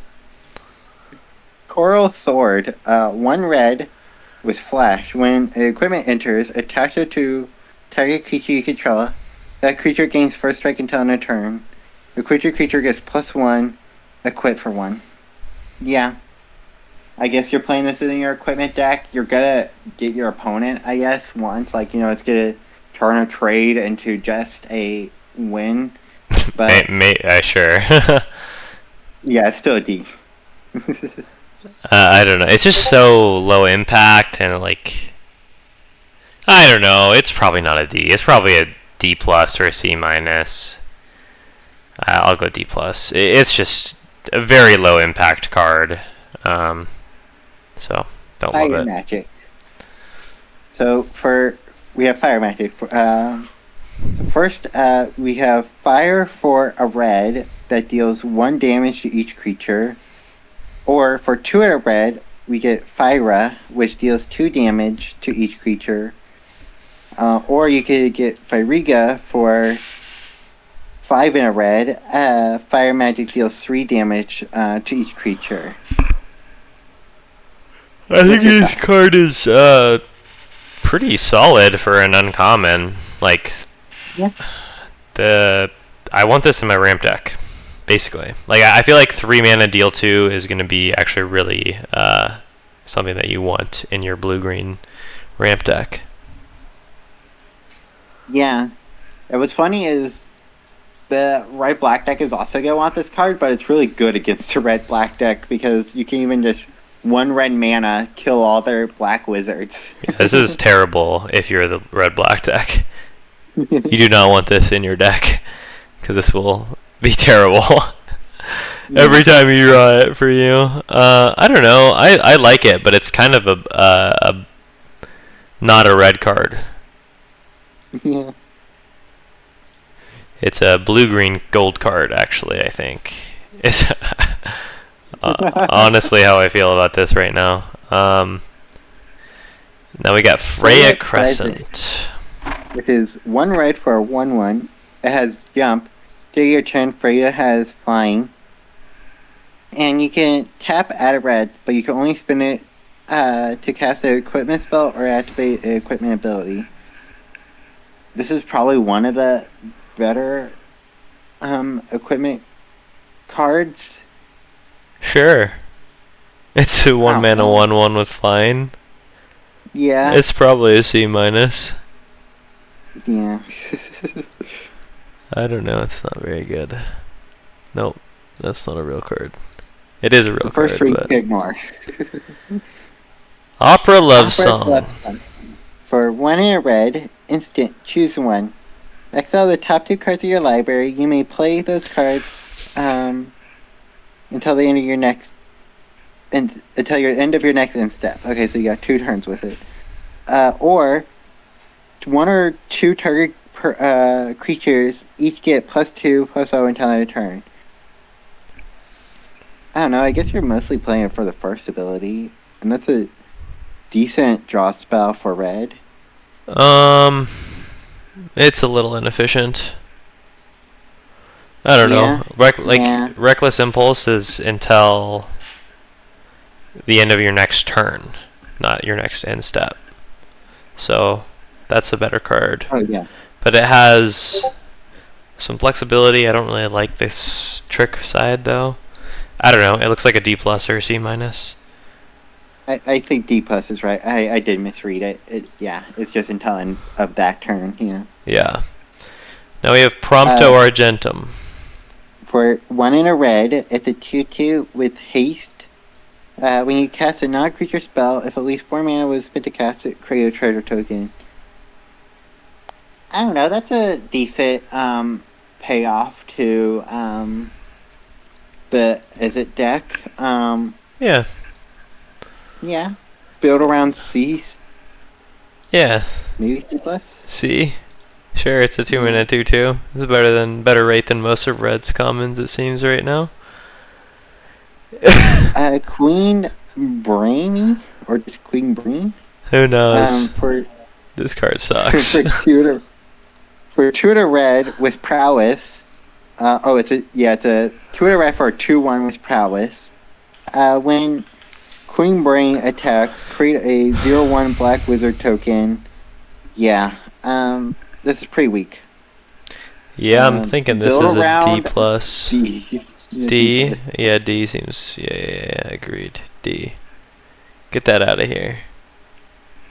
And here's yet another bad red card. Random encounter for 4 red. Sorcery, shuffle your library, then mill 4 cards. For each creature card milled this way, put each creature card milled this way onto the battlefield. They gain haste. At the beginning of your next end step, at the beginning of the next end step, return those creature cards to your hand. And then it has flashback for 3 red. Yeah, this is weird, and not good. Yeah. I don't know, D. You have to draw through some creatures D plus. that have attacked. Yeah. Yeah, it's kind of like a weird draw spell. Yeah. I don't know. I don't like it though. It's just expensive. I guess, I don't know. Maybe it's good. I don't think it is though. This card is good though. Samurai's Katana for 2 in a red. It has Job Select. It's an equipment with Job Select. A creature gets +2/+2 and has Trample and Haste. And it's a Samurai in addition to its other types. Yeah, this is probably one of the best Job Select equipments we've seen. I think it is the best. Yeah. I think it's like a B. Yeah. Maybe a B minus. It is a 3 mana 3/3 Trample Haste, but that buff is really solid. Alright, Sandworm. For 4 in a red, for 5/4 with haste, when this creature enters, destroy target land. Its controller may search their library for a basic land card, put it on the battlefield, tap, then shuffle. Cool, you get to give your opponent landfall. Well, I think you could do it to yourself. Yeah, I think you're supposed to blow your own land up. Yeah. And get 2 landfall triggers. I kind of like it. You do? It's a build around C, I think. Okay, yeah. It attacks for 5 hasty for 5 mana. I mean, you were about to give 6 mana 5/4 Trample Haste a reasonable grade, I think. Right. This card's better than that. Right. Well, the Trample's a lot better. Yeah.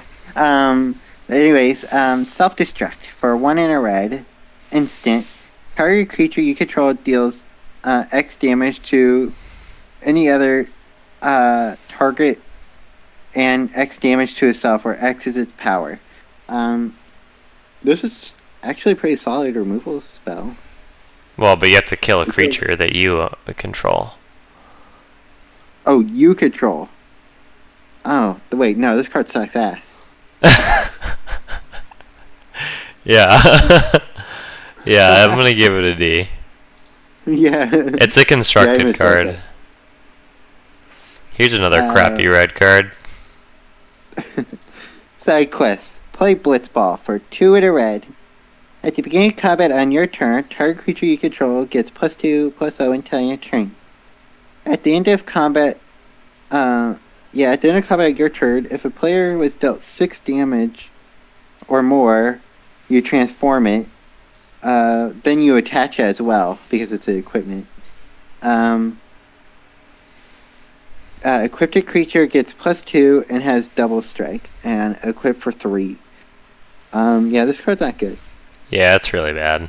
I'm gonna give it a D. I'm gonna move on because these cards are so bad. And here's another terrible card. Sorcerer's Schemes. 3 to red. Target. Return target instant or sorcery card from your graveyard to your hand. With flashback.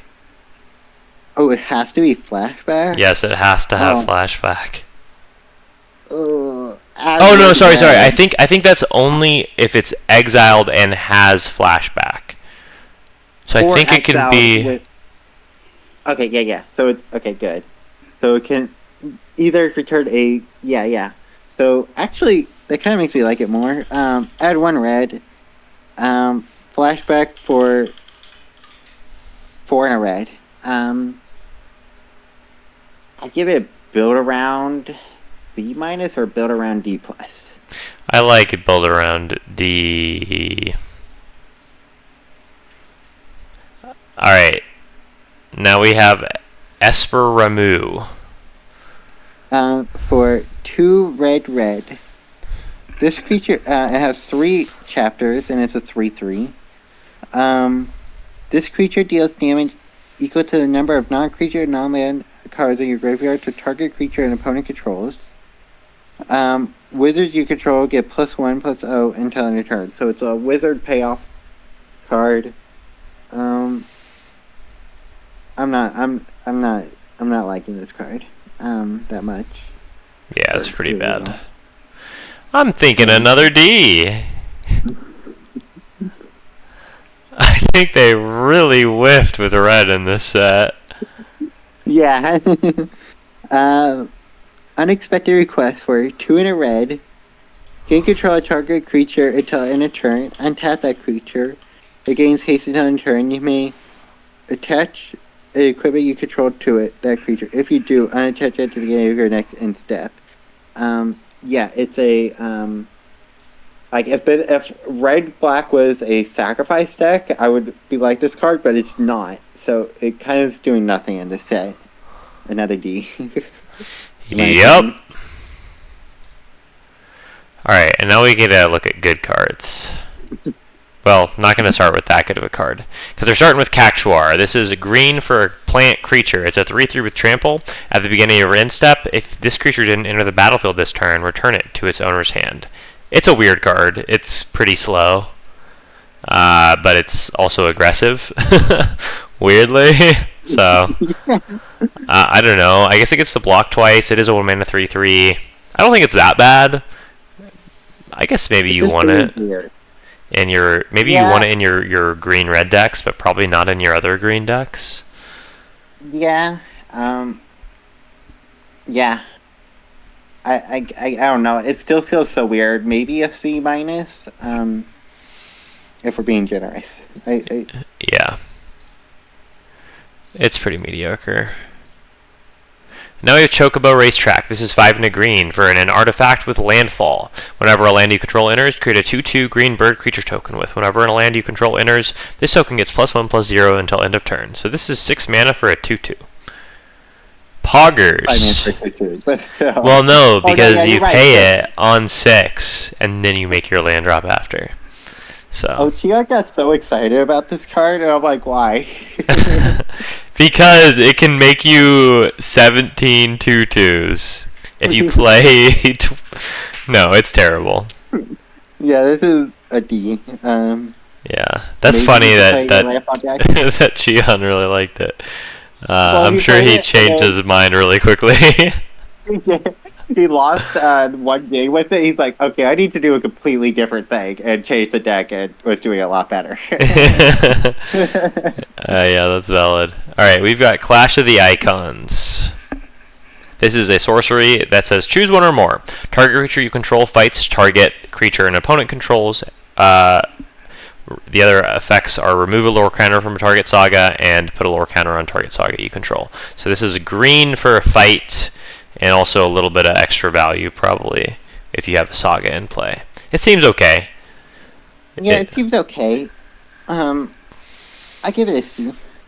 Yeah, Because I feel like seems those two abilities reasonable. are going to come up a lot more than you would think. Yeah, and if you get some extra value out of it, you're pretty happy. This guy's fun. Colosseum Behemoth. It's 5 and 2 green for a beast. It's a 7/7 with trample. When this creature enters, choose one. Destroy target artifact or enchantment, or draw a card. This is pretty solid. This is what I want to be doing for 7 mana. Yep. This is exactly what I want to do for 7 mana. I'm thinking it's a Sounds C good. plus. Yes, I agree. Alright, now we have Diamond Weapon. This is 7 and 2 green for a legendary artifact creature. It's an elemental. This spell costs 1 less to cast for each permanent card in your graveyard. It also has reach, and it also is completely immune to combat damage. So this card seems insane. Yeah. This is a pretty good card. It is a build around, but honestly, even if you did build around it, like in the town's ramp deck, I think it's also perfectly solid. Yeah, I'm okay with casting this for 9 mana, honestly. Yeah. Maybe Yeah, I not give it a that C plus, okay. Maybe C plus. a build around C minus, B minus. I'm thinking that this is like a B, or I think this is the card that I am going to take the most highly of any card we've seen potentially. I can see that. Okay, yeah, Like, because I guess travel to all you're overworld. losing once it drops. Yeah, I mean you could, but it's and if you get this for 6 mana, like if you pay 6 mana for this, how do you lose? If you pay, like, I think it's pretty reasonable that you can double pay spell with like this spell. 4. Yeah, that's crazy. I think this card is insane. Yeah. So I'm gonna put it in B.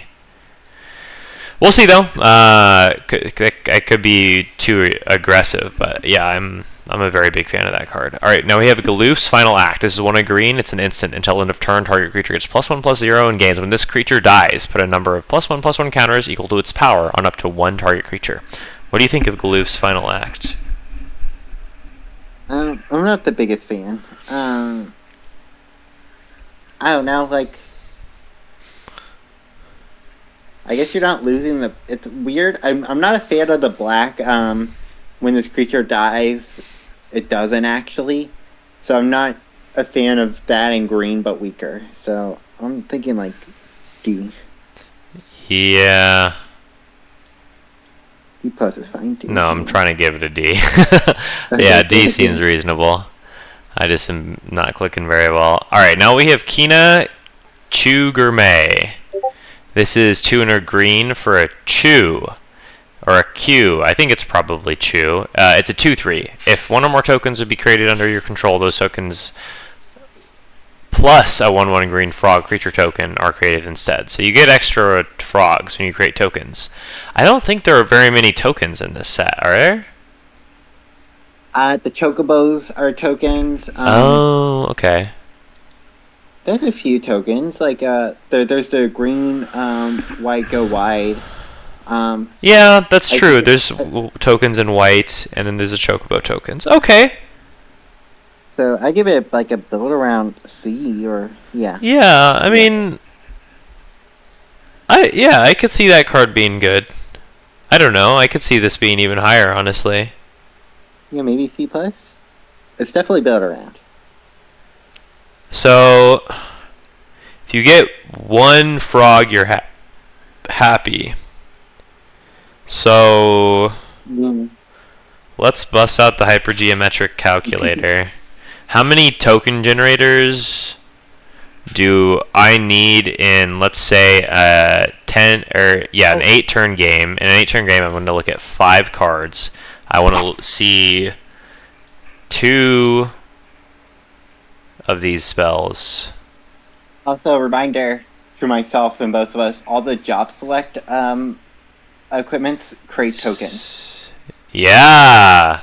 Okay, I think this card is quite good. I'm gonna move it to C plus. You only have to you only have to have 6 token creators to like consistently see multiple token creators in your draw, and I think that seems pretty reasonable to me with so many like very solid token creators here. So yeah, I think I'm digging this card. I think I'm gonna move it to C plus. Alright, now we have Reach the Horizon. This is 4 and a green for a sorcery. Search your library for up to 2 basic land cards and or town cards with different names, and then put them onto the battlefield tapped and then shuffle. This effect is okay sometimes. It's probably pretty solid in this set with the town deck, because it's gonna really help you cast the card that's gonna catch you back up, probably, on turn 5. And also 2 landfall triggers. Yeah, I don't think you want this in your green-red landfall deck. I could be wrong. You think it's too slow? I think it's too slow. I think you want to be adding to the board and triggering your landfall in that deck, not just getting some extra lands. But I guess maybe you still have ramp payoffs. I don't know. It looks like a C- or C to me. Maybe a build around C. Yeah. Because like you need to have something that you're actively ramping to, something that you want 7 mana on turn 5 for, and then it's good. All right, now we have Ride the Shoepuff. This is 1 and a green for an enchantment. Whenever a land you control enters, put a +1/+1 counter on target creature you control, and it also has the ability pay 5 and 2 green. This enchantment becomes a 7/7 beast creature in addition to its other types. I think this card kind of rocks. Early in the game, it's gonna freaking pump the hell out of your team, and then late in the game it's a huge creature. Yeah, if you're losing, you're gonna be really sad to get this because it's not a creature, but I think in every other game state you're really happy to get it. But it depends on how bad you're losing, right? Like if you're like getting crushed, yeah, sure, it's not great, but like then if you're getting crushed, neither is a 2 mana 2/2. But if you're like just like a little behind, like you can like play this plus another spell and hit a land drop in the same turn, and then you're growing your creatures, and probably you have more lands. Yeah, you got me. And yeah, landfall or ramp deck. Yeah, this is definitely like a C plus, maybe even B minus. Yeah, I think I want to leave it as a C plus for now. But I could easily see it getting even better. Alright, now we have Rydia's Return. This is a sorcery for 5 and 2 green. You can choose one. Creatures you control get +3/+3 until end of turn, or return up to 2 target permanent cards from your graveyard to your hand. It seems reasonable to me as a payoff, but it's probably not that strong. Seems like second tier, maybe C minus. Yeah. Yeah, like a build around C minus. I don't know if you're wanting to play it unless you think you might have good things to build. Yeah. Yeah, you're milling aggressively. All right, now we have Saw's. However you say this, Saw's Chocobo. This is a green for a bird 0/1, and it has a special landfall ability. It's not a normal Chocobo. It doesn't just get +1/+0 until end of turn. Whenever a land you control enters, put a +1/+1 counter on this creature. So on turn 1, this card is quite impressive. Yes. This is a reason to go into the landfall deck. Yeah. It is bad in the late game, but for a 1-drop that has the chance of outright winning you the game, I think it's okay. I think it's fine. I want to give it a C+, personally. I agree. And I was about to say build around, but honestly, even if you're just hitting your land drops like normal, it's gonna win you the game. Yeah. If you get into one, yeah. Alright, now we have side quest Raise a Chocobo. When this enchantment enters, create a 2/2 green bird creature token with whenever a land you control enters. This token gets +1/+0 until end of turn. At the beginning of your first main phase, if you control 4 or more birds, transform this enchantment. It transforms into Black Chocobo, which is a creature bird. It's a 2/2. And when this permanent transforms into Black Chocobo, you get to search your library for a land card, put it onto the battlefield tapped, then shuffle. And it has landfall whenever with +1/+0 whenever you play a land.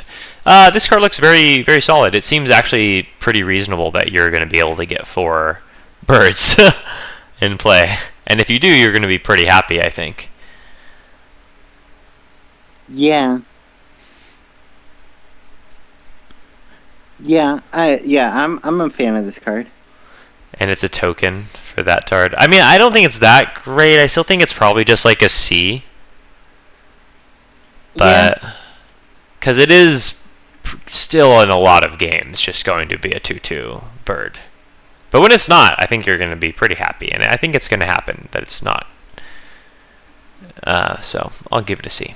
All right, now we have Summon Fenrir. This is 2 and a green for a Saga Wolf.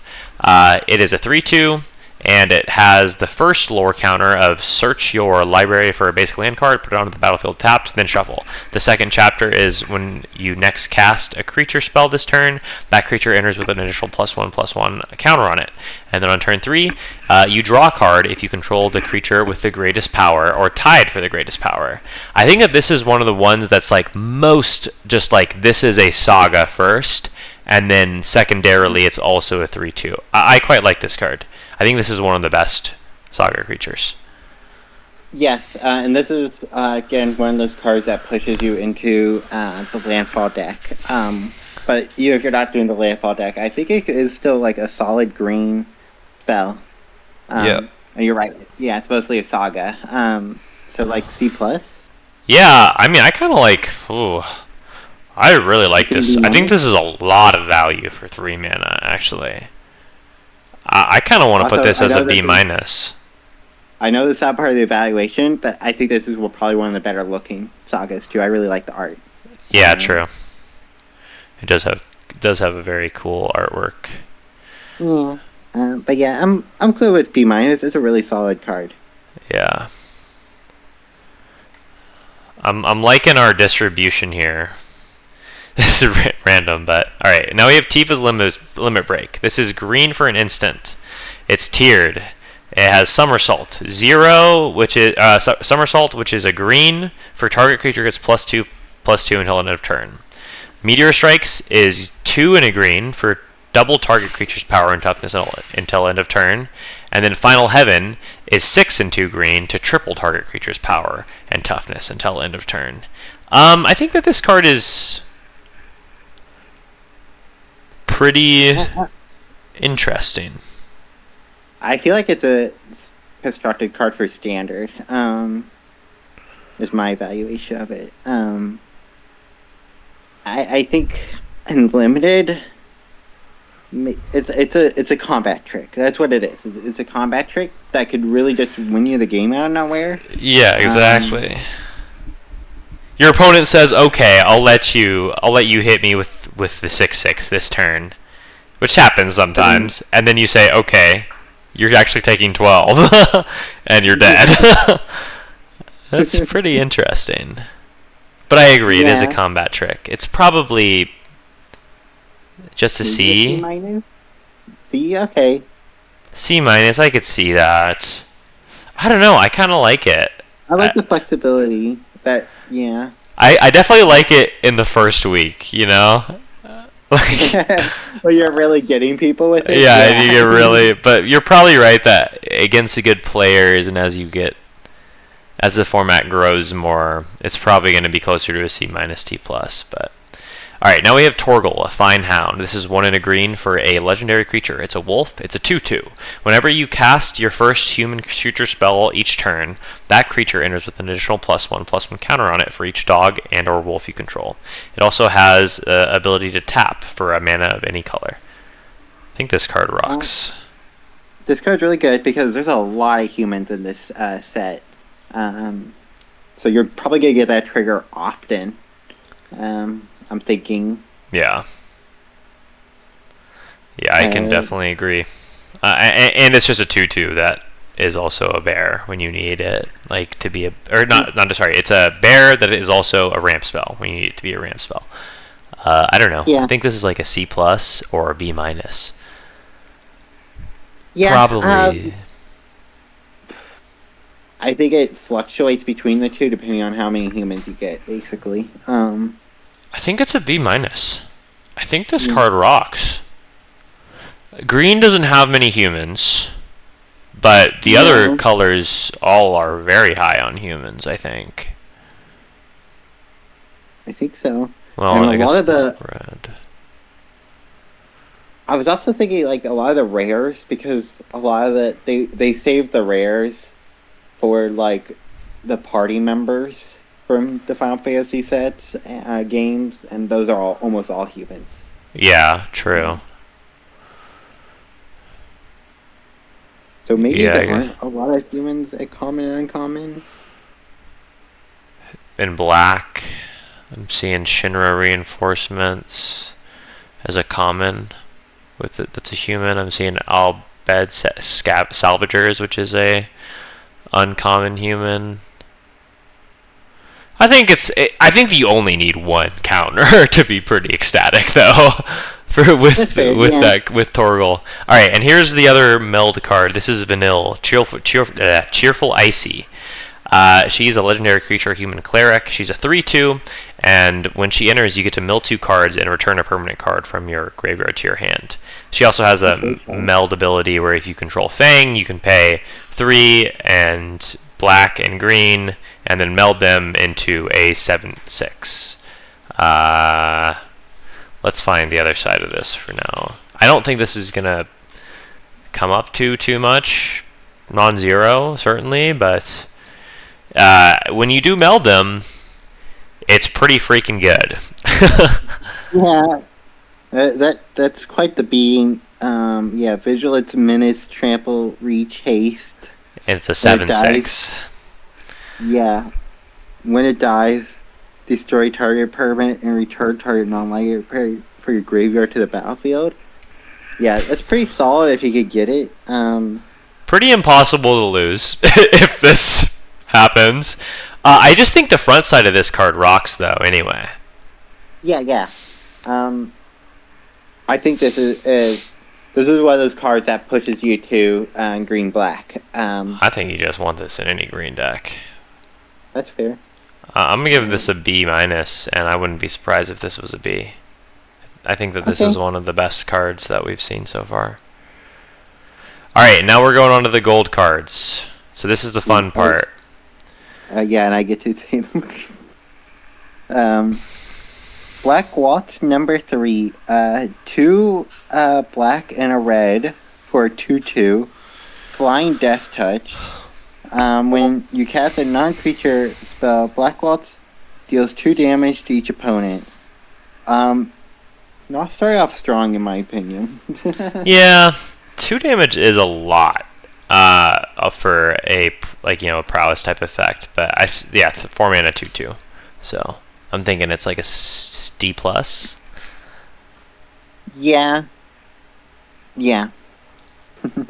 But I could see it being better, potentially, if that deck is really good, maybe, and it's like this like kind of interesting deck that like races with just like pings.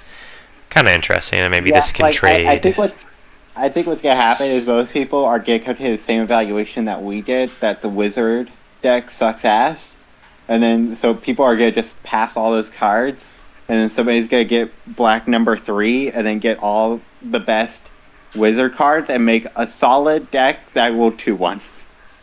Hey, 2/1 is a W. That's all I can do. All right, we've got Sid, Timeless Artificer. 2 white and blue for 4/4. Artifact creatures and heroes you control get +1/+1 for each artificer you control and each artificer card in your graveyard. The next line's not relevant to limited, but it's a deck. You can have any number of cards named Sid, Timeless Artificer, and it has cycling for white and a red. A white and a blue. White and a blue, sorry. Yeah. I think this is solid. Yeah. It's a 4 mana 4/4 that can buff your creatures. Yeah. I don't know how often you're going to cycle it, but, having cycling on a card never hurts. I feel like it's like a C plus. I could Yeah. see it being really good, actually. Like, how many artificers are there? I guess that's really the question, huh? One of those types should have been paying attention to. They, They it don't might be one of the seem only too common. It might be one of the only artificers. The There's- weapons vendor is an artificer. Ooh, that's a really good combination there. Yeah.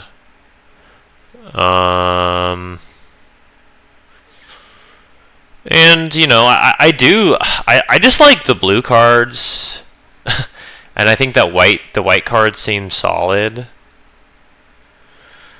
Yeah, it doesn't seem like there are too many artificers,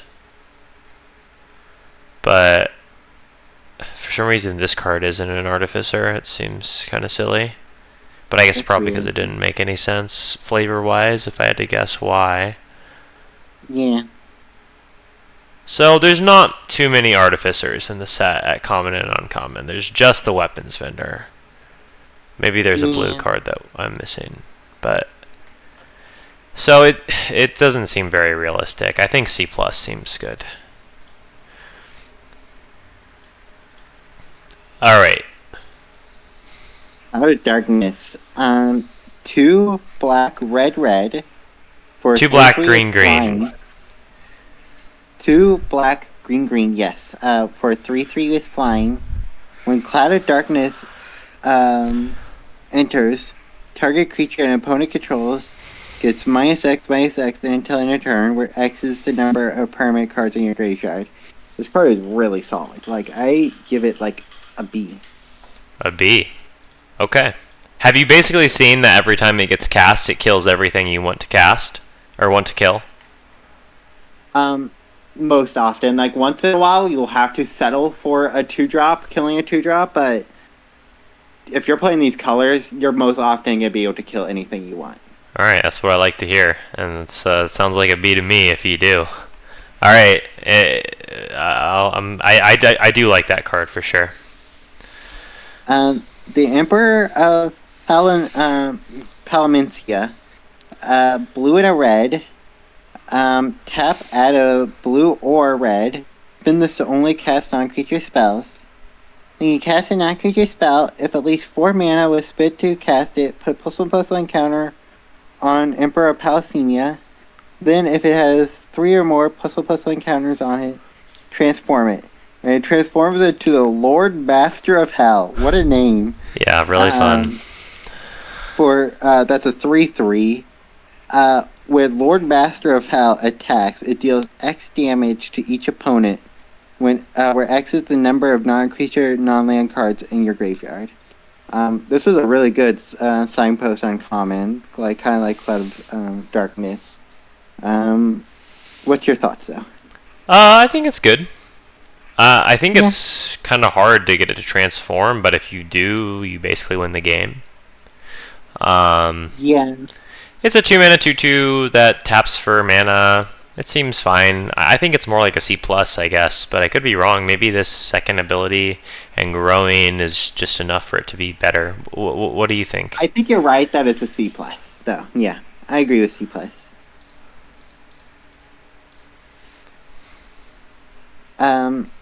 X-Death Void Warlock. 1 black and green. When X-Death enters, you gain 3 life. At the beginning of your end step, if there are 6 or more permanent cards in your graveyard, transform X-Death. And it transforms into a star 3 with trample, where the star is equal to the number of permanent cards in your graveyard. This card looks solid. What's your thoughts? Yeah, I mean, 3 mana 3/3, gain 3, that's good. I like that immediately. It's a on-curve creature that is going to give me some extra time or give me an advantage in a race. And yeah, I mean, if you flip it, it's going to be pretty big. So I like C plus, and I could see it being even better. I think C plus is a good place to start. Yeah. All right, now here's a red card. That's worth a damn. Yeah, I know, right? Garland, Knight of Cornelia. Whenever you cast a non-creature spell, Surveil 1, And then you could pay 3 black black, red, return this card from your graveyard to the battlefield transformed, activate as a sorcery. And then you transform it into a 5/5 with flying. When it dies, put it on the bottom of its owner's library. My thought on this is a great card to splash into your green black deck. It's not that splashable though. Yeah, I mean, you mill it and then you cast it later. Yeah, but it's double red. I think this card is awesome, and this is actually probably one of the few reasons that exist for like, I want to be in black red potentially. Yeah. But even then, like, this card is like almost constructed playable. Like, not quite, but like maybe if it's this second line of text was like cheaper and he was smaller. Like, you know, if it was like 5 mana for like a 3/3 on this side instead of 7 mana for a 5/5 or something. Like this, like 2 mana 3/2 whenever you cast an non-creature spell for Rail 1 is awesome. Like, this card is like a B-, I think. But I think it's going to have a bad win rate. It's not going to be a B-. It's being pulled down by its colors, yeah. Yeah. Garnet, Princess of Alexandria. For a green and a white, for a 2/2 with lifelink. With Garnet attacks, you may remove a lore counter from each of any number of saga creatures you control. Put a +1/+1 counter on Garnet for each lore counter removed this way. I think this is solid, this is good, if you have at least one saga creature out when you play it. Or when you attack with it. I think it's amazing if you have a saga creature when you attack with it. Yeah. And its base is a 2/2 with lifelink, which isn't terrible. Yeah, that's actually very solid, I would say. I mean, I could see this being a B-. Yeah, I agree. And maybe we're being... Yeah, I was like, this card sucks. But I didn't know that there were commons that would... Yeah, that changes the evaluation a lot, yeah. That I would want to play in my deck, you know. Which there are plenty of those. So, I like it with the Chocobo. I like that card. Alright, this card I like quite a bit less, though. Got? King of Dwarves. Double strike. The Gyat! That's how you say it. And I don't care if it's wrong. If that's wrong, then I don't want to be right. With this creature or another dwarf you control enters, and whenever a equipment you control enters, you may discard a card. If you do, draw a card. I guess it's an equipment card. I'm not a fan of it. I think it sucks. I think it's like a D+. C-? Yeah, I agree. Okay, I'll give it a C. I'm going to be a little generous. No, we're not generous with cards. This card sucks. I'm getting it a D+. Yeah. I think that's fair, yeah. Gladiolus, I believe. Gladiolus. Amacida. When it enters, search your library for a land card, put it onto the battlefield, tap, then shuffle. Oh, it's also 4 red and green for 6/6. It also has landfall. When a land you control enters, another target creature you control gets +2/+2 and gains trample until end of turn. Too bad it has the word another. Probably because it would be too good if it just said target creature. I still think this card rocks as is. Yeah, it's really good. Yeah, this is a B-. I think, yeah, B- seems fair. This, I think, is a very premium 6-drop. Yeah, it's going to impact the board immediately, and it is itself is a 6/6. Ignis Scienta, which is 1 green and blue for a 2/2. When it enters, look at the top 6 cards of your library. You may put a land card among them on the battlefield tapped. Put the rest on the bottom of the library in any order. This one's... Yeah, and then you can pay 1 green and blue and tap it. Exile a card from your graveyard. If it's a creature card was exiled this way, create a food token. You're mostly playing for the first ability, and that's okay because the first ability is good. Yeah, true. So I think that just like a very large percentage of the time you're going to be hitting here. Yeah. So let's say you've drawn 4 of your lands and you have 30 cards in your deck. You are 98% to hit one of the remaining lands in your deck. So this is almost guaranteed. I mean, it's not literally guaranteed, but yeah. I mean, I like this as like a C+ or a B-. What do you think? I think it's a C+. That'll be hitting above its weight because I think the Towns deck is going to be solid. Yeah. And I think that I potentially am going to be very aggressively playing the Towns deck. We'll see. I could be wrong, but I'm really liking what I see from that deck. Judge Magister Gabrith, for a white-black, a 2/2 for white and black, and it has Menace. Whenever another creature or artifact you control dies, put a +1/+1 counter on on him. So, yeah, this is pushing it to the sacrifice deck. He's also just pretty efficient. Yeah. 2 mana, 2/2 Menace. He grows. You don't even have to sack for him to grow. You just have to play Magic the Gathering, and he will probably grow. Yeah. So, it's C+ or B-. Yeah, I like C+. He is hard to cast 2/2, so I'm not that crazy about him, but he's good. Yeah. Lockcole for 1 blue and black for a 2/3 with Death Touch and Lifelink.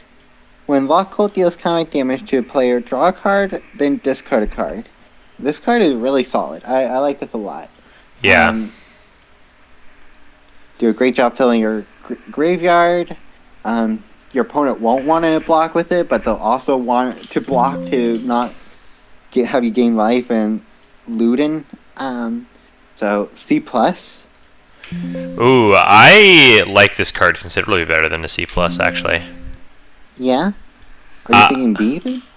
I'm thinking that this card could be one of the best cards we've looked at so far, potentially. Yeah. So Tomebound Lich, which is 1 a blue and a black for a 1/3 with Death Touch and Lifelink. It has the Intersalute trigger, but this has an extra power. So there's a trade-off there. I'm not sure which I like more, but the last time we saw Tomebound Lich was in Pioneer Masters, where I would say that it was like a B+. And I don't know if this is a B+, but damn, I think it's not that far. Maybe I think maybe conservatively I want to put it at a B-, and I feel like I'm being conservative. I think we can put out a B. You convinced me. I think B is fair. Yeah, I brought the data. Tomebound Lich with a 60.5% game in hand win rate in Pioneer Masters, which is a higher power level set than this set, I would say. But there's a trade-off. Maybe the Lich is better because of the enters. But here's a freaking awesome card. Omega Heartless Evolution. For 5 green and blue, it's an 8/8. When Omega enters, for each opponent, tap up to 1 target non-land permanent that opponent controls. Put X stun counters on each of those creature permanents, and you gain X life, where X is the number of non-basic lands you control, which in Limited are basically just the towns. Yeah. So this is a town payoff. Yeah, this card is freaking pog. If you play this like and put 3 stun counters on something, that's like killing a creature because you just put an 8/8 in play, which is gonna end the game before that creature gets to untap. Yeah. Yeah, but you really want to make sure you get those towns, or it gets really hard to cast. Because this was the card that put Cheon in blue, green, and his deck sucked ass, and partially because he only had 3 towns in his whole deck. That seems like a bad way to play the Towns deck. Yeah. I think this card is like a B minus. Yeah. I think that this is what I want to be ramping to. And I think sounds like sounds like it was an issue with the deck building, not with the card itself. That's fair. Renoa Hurtali. Renoa Hurtali. What a weird card. Or name. 3 green and white for 4/4. When Renoa Hurtali enters, create Angelo, a legendary 1/1 green and white dog feature token. Oh, this actually combos with Fenrir really well, actually. Whenever Renoa Hurtali attacks, another target creature you control gets +1/+1 until end of turn for each creature you control. Also, the token is really cute. Not relevant, but I think it's relevant. Let's take a look. Is this it? Yeah. It is very cute. That's a good point. I think it's probably an A+. I think it's a very good card though. Yeah, I 5 toughness, and then it's often gonna for each creature you control, so it's probably usually gonna get +2/+2. Yeah. Like B minus. Yeah, I like B minus. I think it's a very good payoff. Okay, so what's Gladiolus? This guy, I want to splash for him, right? Like I want him in all my green decks. I don't know if I feel the same way about this card. So maybe this card is more like a C+. You know, if we're being harsh on cards, I think that's fair. But it's good, for sure. I like it. And definitely be looking for Fenrir if you get that card. That's going to be quite the combination. Rufus Shinra, which is 1 white and black for 2/4. When Rufus Shinra attacks, if you don't control a creature named Dark Star, create Dark Star, a legendary 2/2 black, white and black dog creature token. This is really solid. Yeah. Like, you're just always going to have a 2/2 doggo. True. It gives you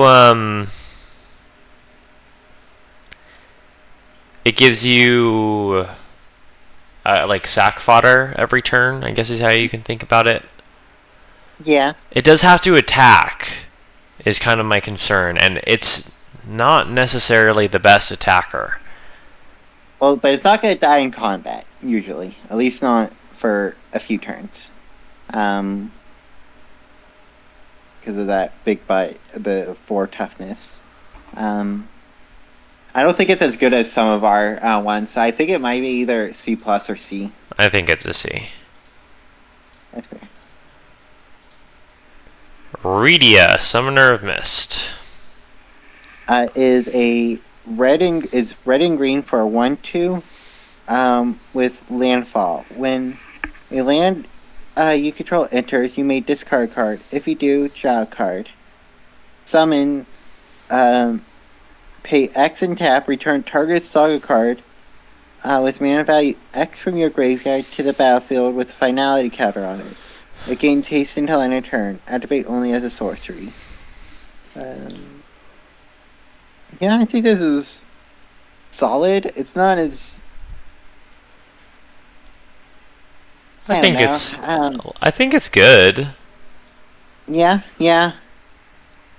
Like, it helps you fill your graveyard, kinda, and it can rebuy you some really good value. Like if this rebuys Fenrir, I think you're like ecstatic.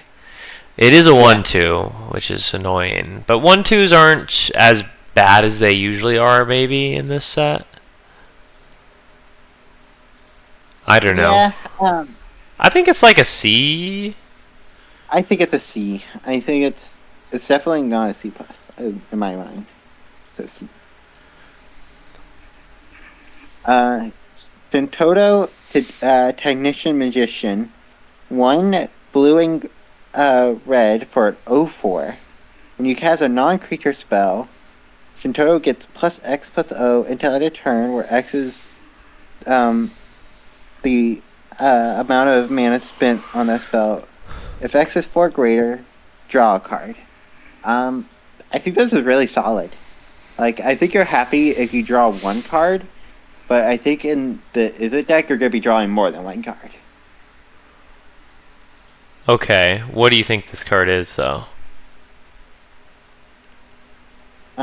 C plus, maybe B minus. It is still just an 0/4.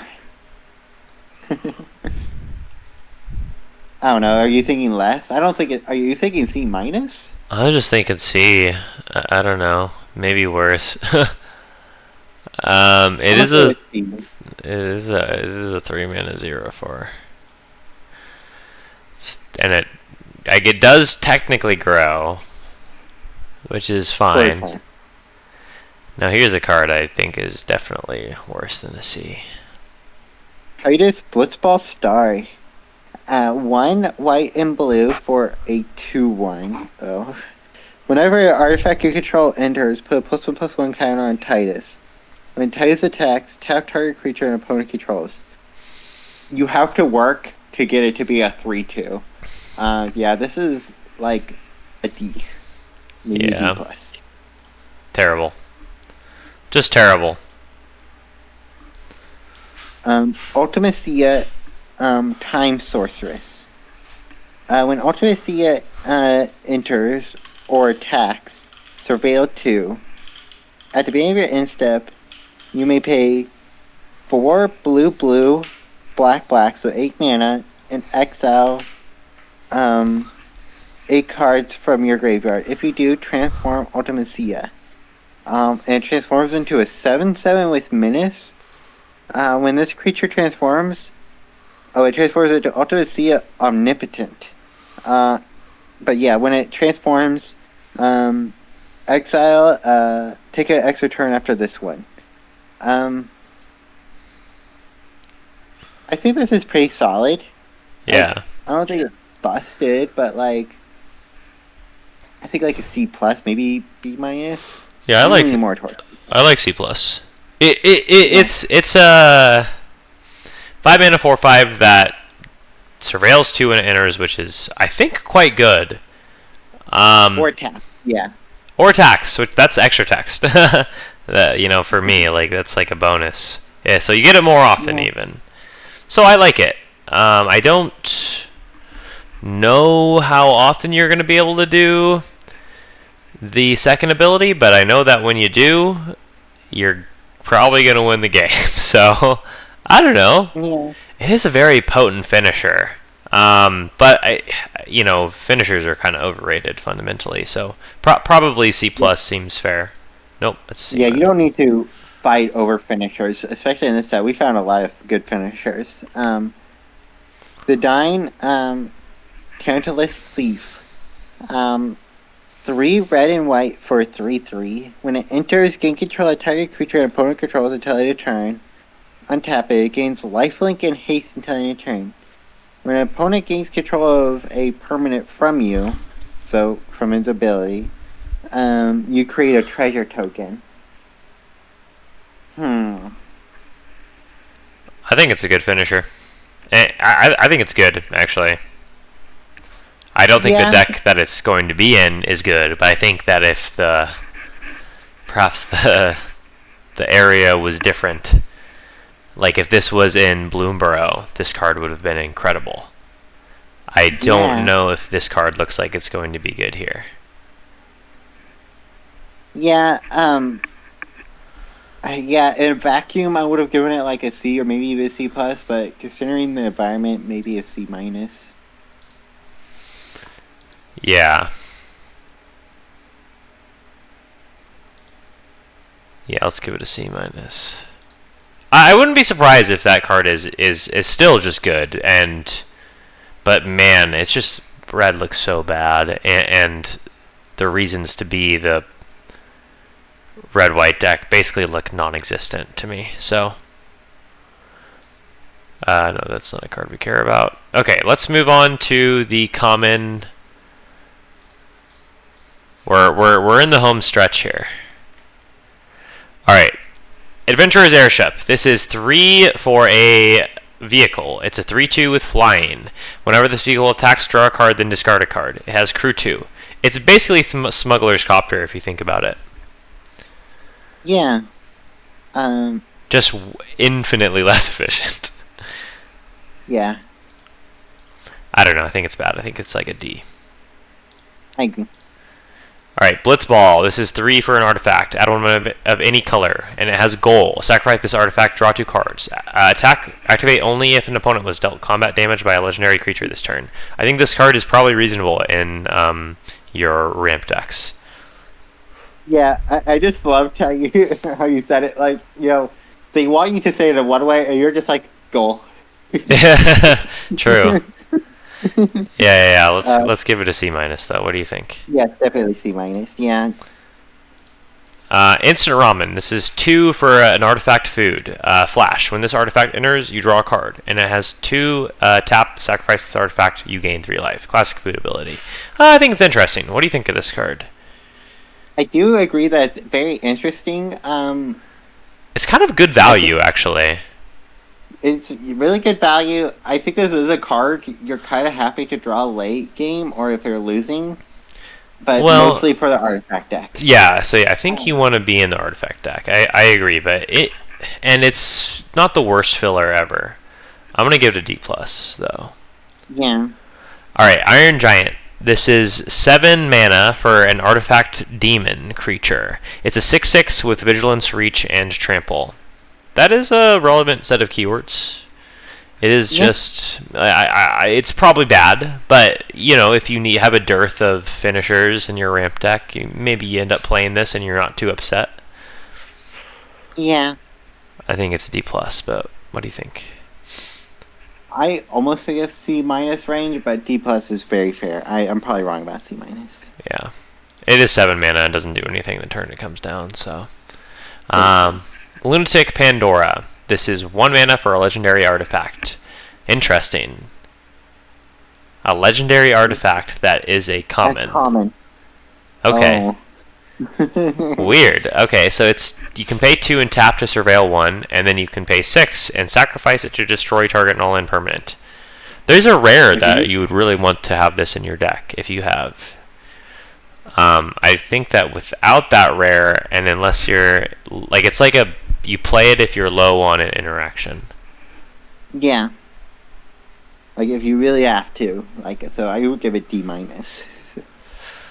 I'm gonna give it a build. I'm gonna give synergy grade because there is the rare that would make you definitely want to have this in your deck. But what rare are you talking about?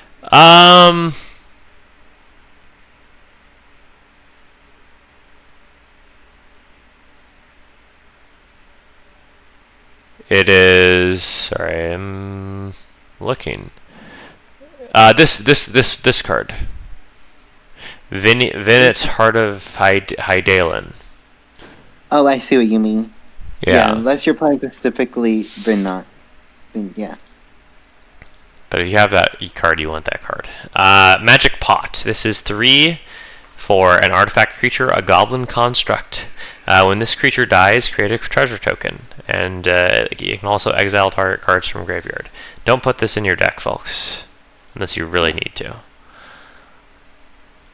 Monk's Fist. This is 2 mana for a job select equipment.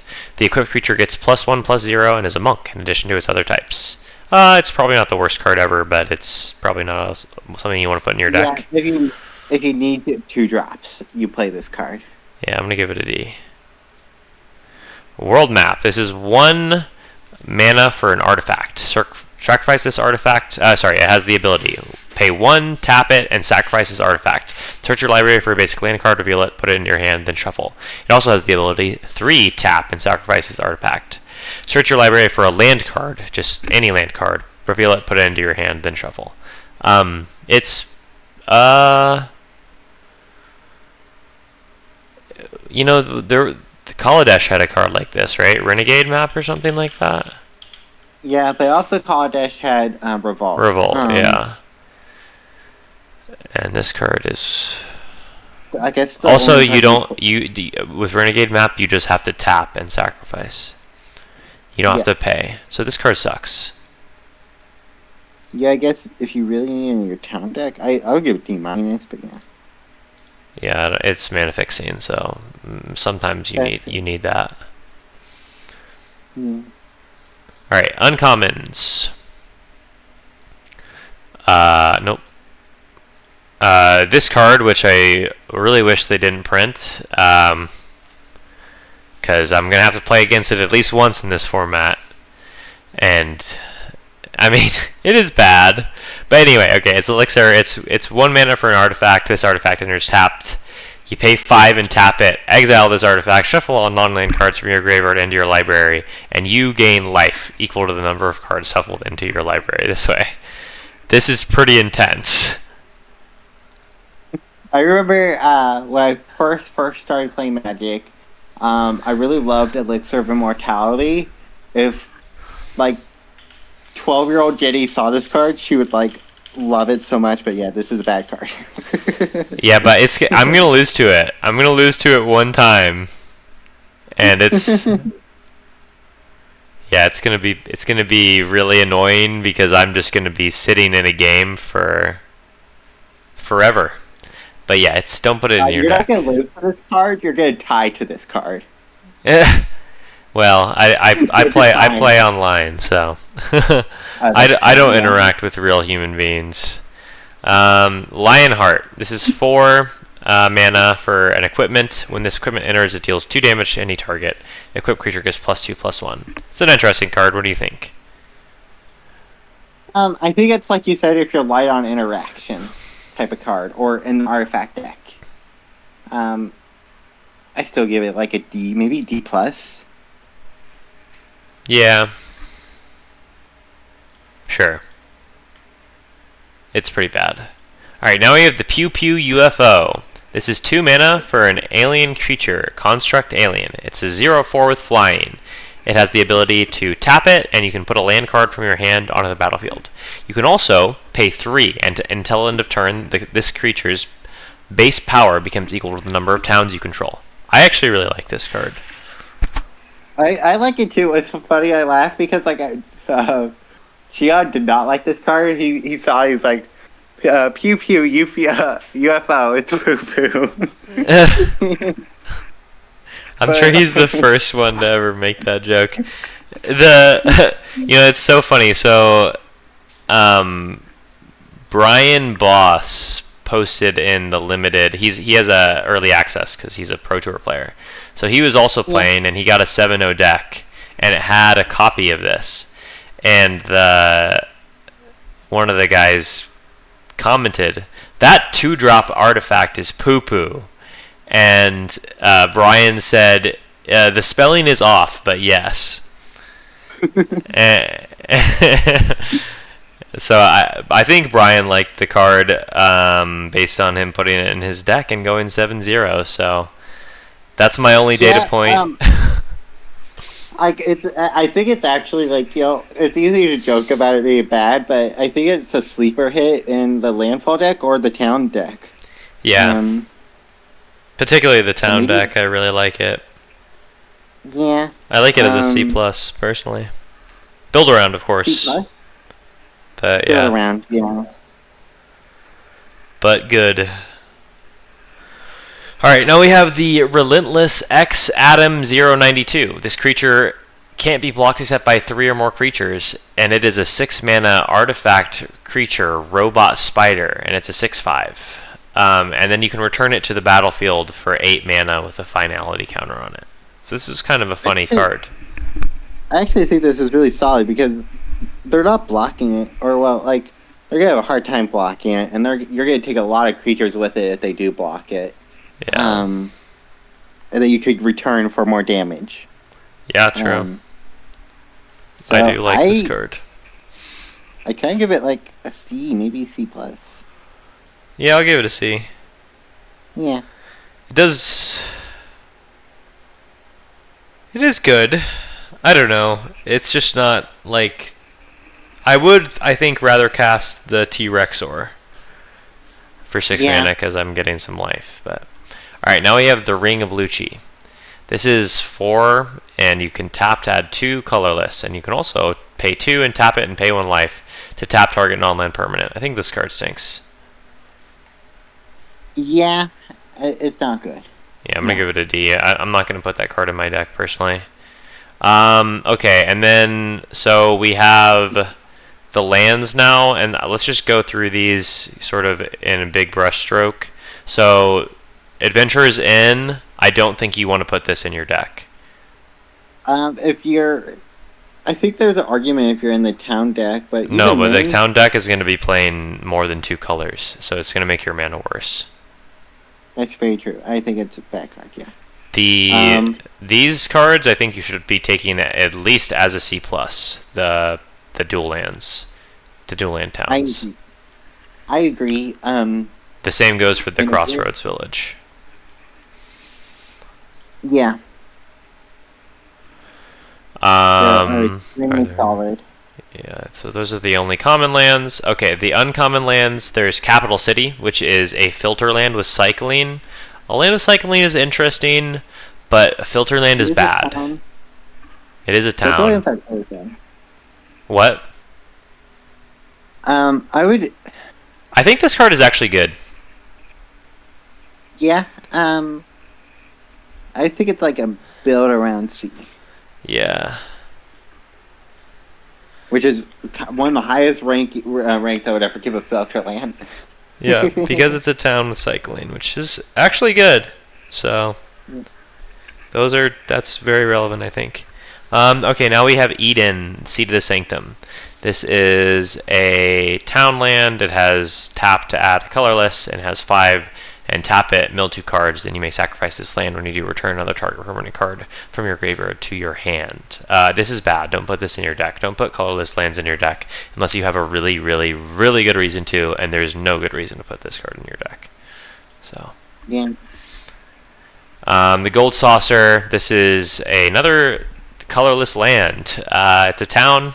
It has the abilities pay 2, flip a coin. If you win the flip, create a treasure token, and then you can also pay 3 and tap it to sacrifice 2 artifacts. So over on average 4 turns, and for 11 mana, this will draw you a card. Sometimes. Yeah, this is an F again. Yeah. That's really good, guys. Obviously not. Okay. We did all of the commons and uncommons, and I'm freaking exhausted. Yeah, that's fair. Before you go, do we want to just do broad thoughts? We didn't get to the rare. Yeah. Yeah, we'll get to the rares perhaps another time. Yeah, let's take a zoom out and see what we've created.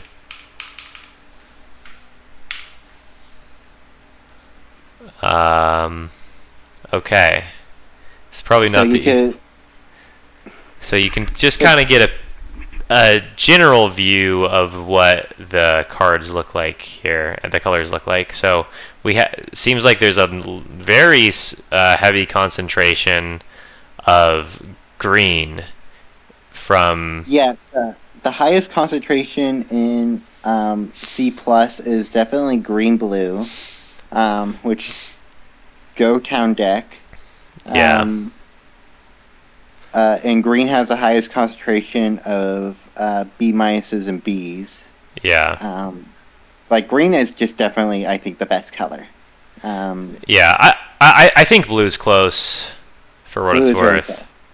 And I think that And then I think I think how happy you are to be blue is really up to how well this blue red deck comes together, and if it's possible. And like maybe it's just like you're a primary blue deck playing Thunder Magic and Choco Comet and some of these other decent cards. Which actually, you know what? I think I like the blue red deck. I think that this is going to be a deck that is one of the underdrafted decks. Yeah, and unlike the wizard deck that'll be underdrafted, being this deck will actually win games. Yeah. White seems like it's in third place-ish. Yeah. So the thing I like about black is we do have a common in B minus. And I think that you're totally right that black works really well with green. I am a little concerned about this white-black deck. I don't think these colors pair very well together, but I could be wrong. Yeah, it's definitely not like Bloomborough white-black or even Duskmourn white-black, but maybe it could work, but I don't... it might be a little bit of a trap. It just looks like a kind of mediocre mid-range deck. Like it doesn't. There's not really any bespoke synergy with white-black. Yeah, until you get to gold, and well, that's the point of gold. Well, this is. Well, I mean, even this is just like solid value card. Honestly, is how you can look at it. It's not really a bespoke sack payoff. Like this is solid value card. You know, it's efficient. It's an efficient 2-drop. It's not like it's blowing you away. I think I want to maybe downgrade the Adalbert Steiner, but maybe it'll be fine. Because I do like this card, but like I don't see the equipment deck being very good at all. Yeah, and like its floor is a 2/1 with Lifelink, which... there's worse floors. Lifelink is a really good ability on a creature. Yeah. White seems to be very mediocre. There's not really... Yeah. I think I want to move Steiner down to C+. When I look at the rest of these B minuses, I think I'm digging... on them a lot more. I would take them all over her, except for the gold cards. Yeah. So yeah, I think that this looks good though. So, wanna be blue. And then, if you're doing the town deck, it'll be really easy to splash. And I think... What's the best color to splash if you're doing towns? Red. Red's a good color to splash because red for really Gladiolus and Fire Magic. Yes, splashing. Black isn't a bad splash, but it's going to be a very interesting deck if you do black splash. Like it'll have a lot higher graveyard synergy. Well, you can just splash for... I don't think you want to splash black, actually, based on the commons and uncommons. I think what's more likely to happen, and what I've seen happen, is Golgari splashing blue. Yeah, for the blue playoffs, that seems very reasonable. Yeah. I think that this is just going to be one of the a Sultai set, where you want to be in the Sultai slice of the pie.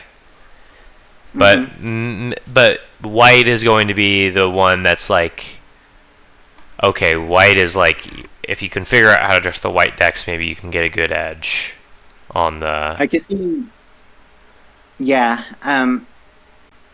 if red is going to work, I think it's going to be Gruul. But that's like if it's going to work. Yeah, I think I do agree. Gruul looks like a good deck. And once again, it's probably just going to be a green deck, splat like with some red cards, with Thunder Magic, with Choco Comet, with Samurai Katana. These red removal spells. Sandworm, I think, looks solid. Yeah, I mean, I don't know. The rest of these cards are pretty bad, but I guess the Sabatender, it's 1 damage adds up over many turns. So okay, I need to leave. So I'm going to upload this, but good talk, good chat. I hope that this helps you win the Chocobo at the pre-release. Yeah, at the pre-release, I have a chance to win a Chocobo, and if I do win it, I'll send you a picture, Ethan, and if you want to include it in the podcast out now. Yeah, true. All right. Talk to you later, Jenny. Okay. Have fun at the pre-release tomorrow. Bye-bye. Yeah, thanks.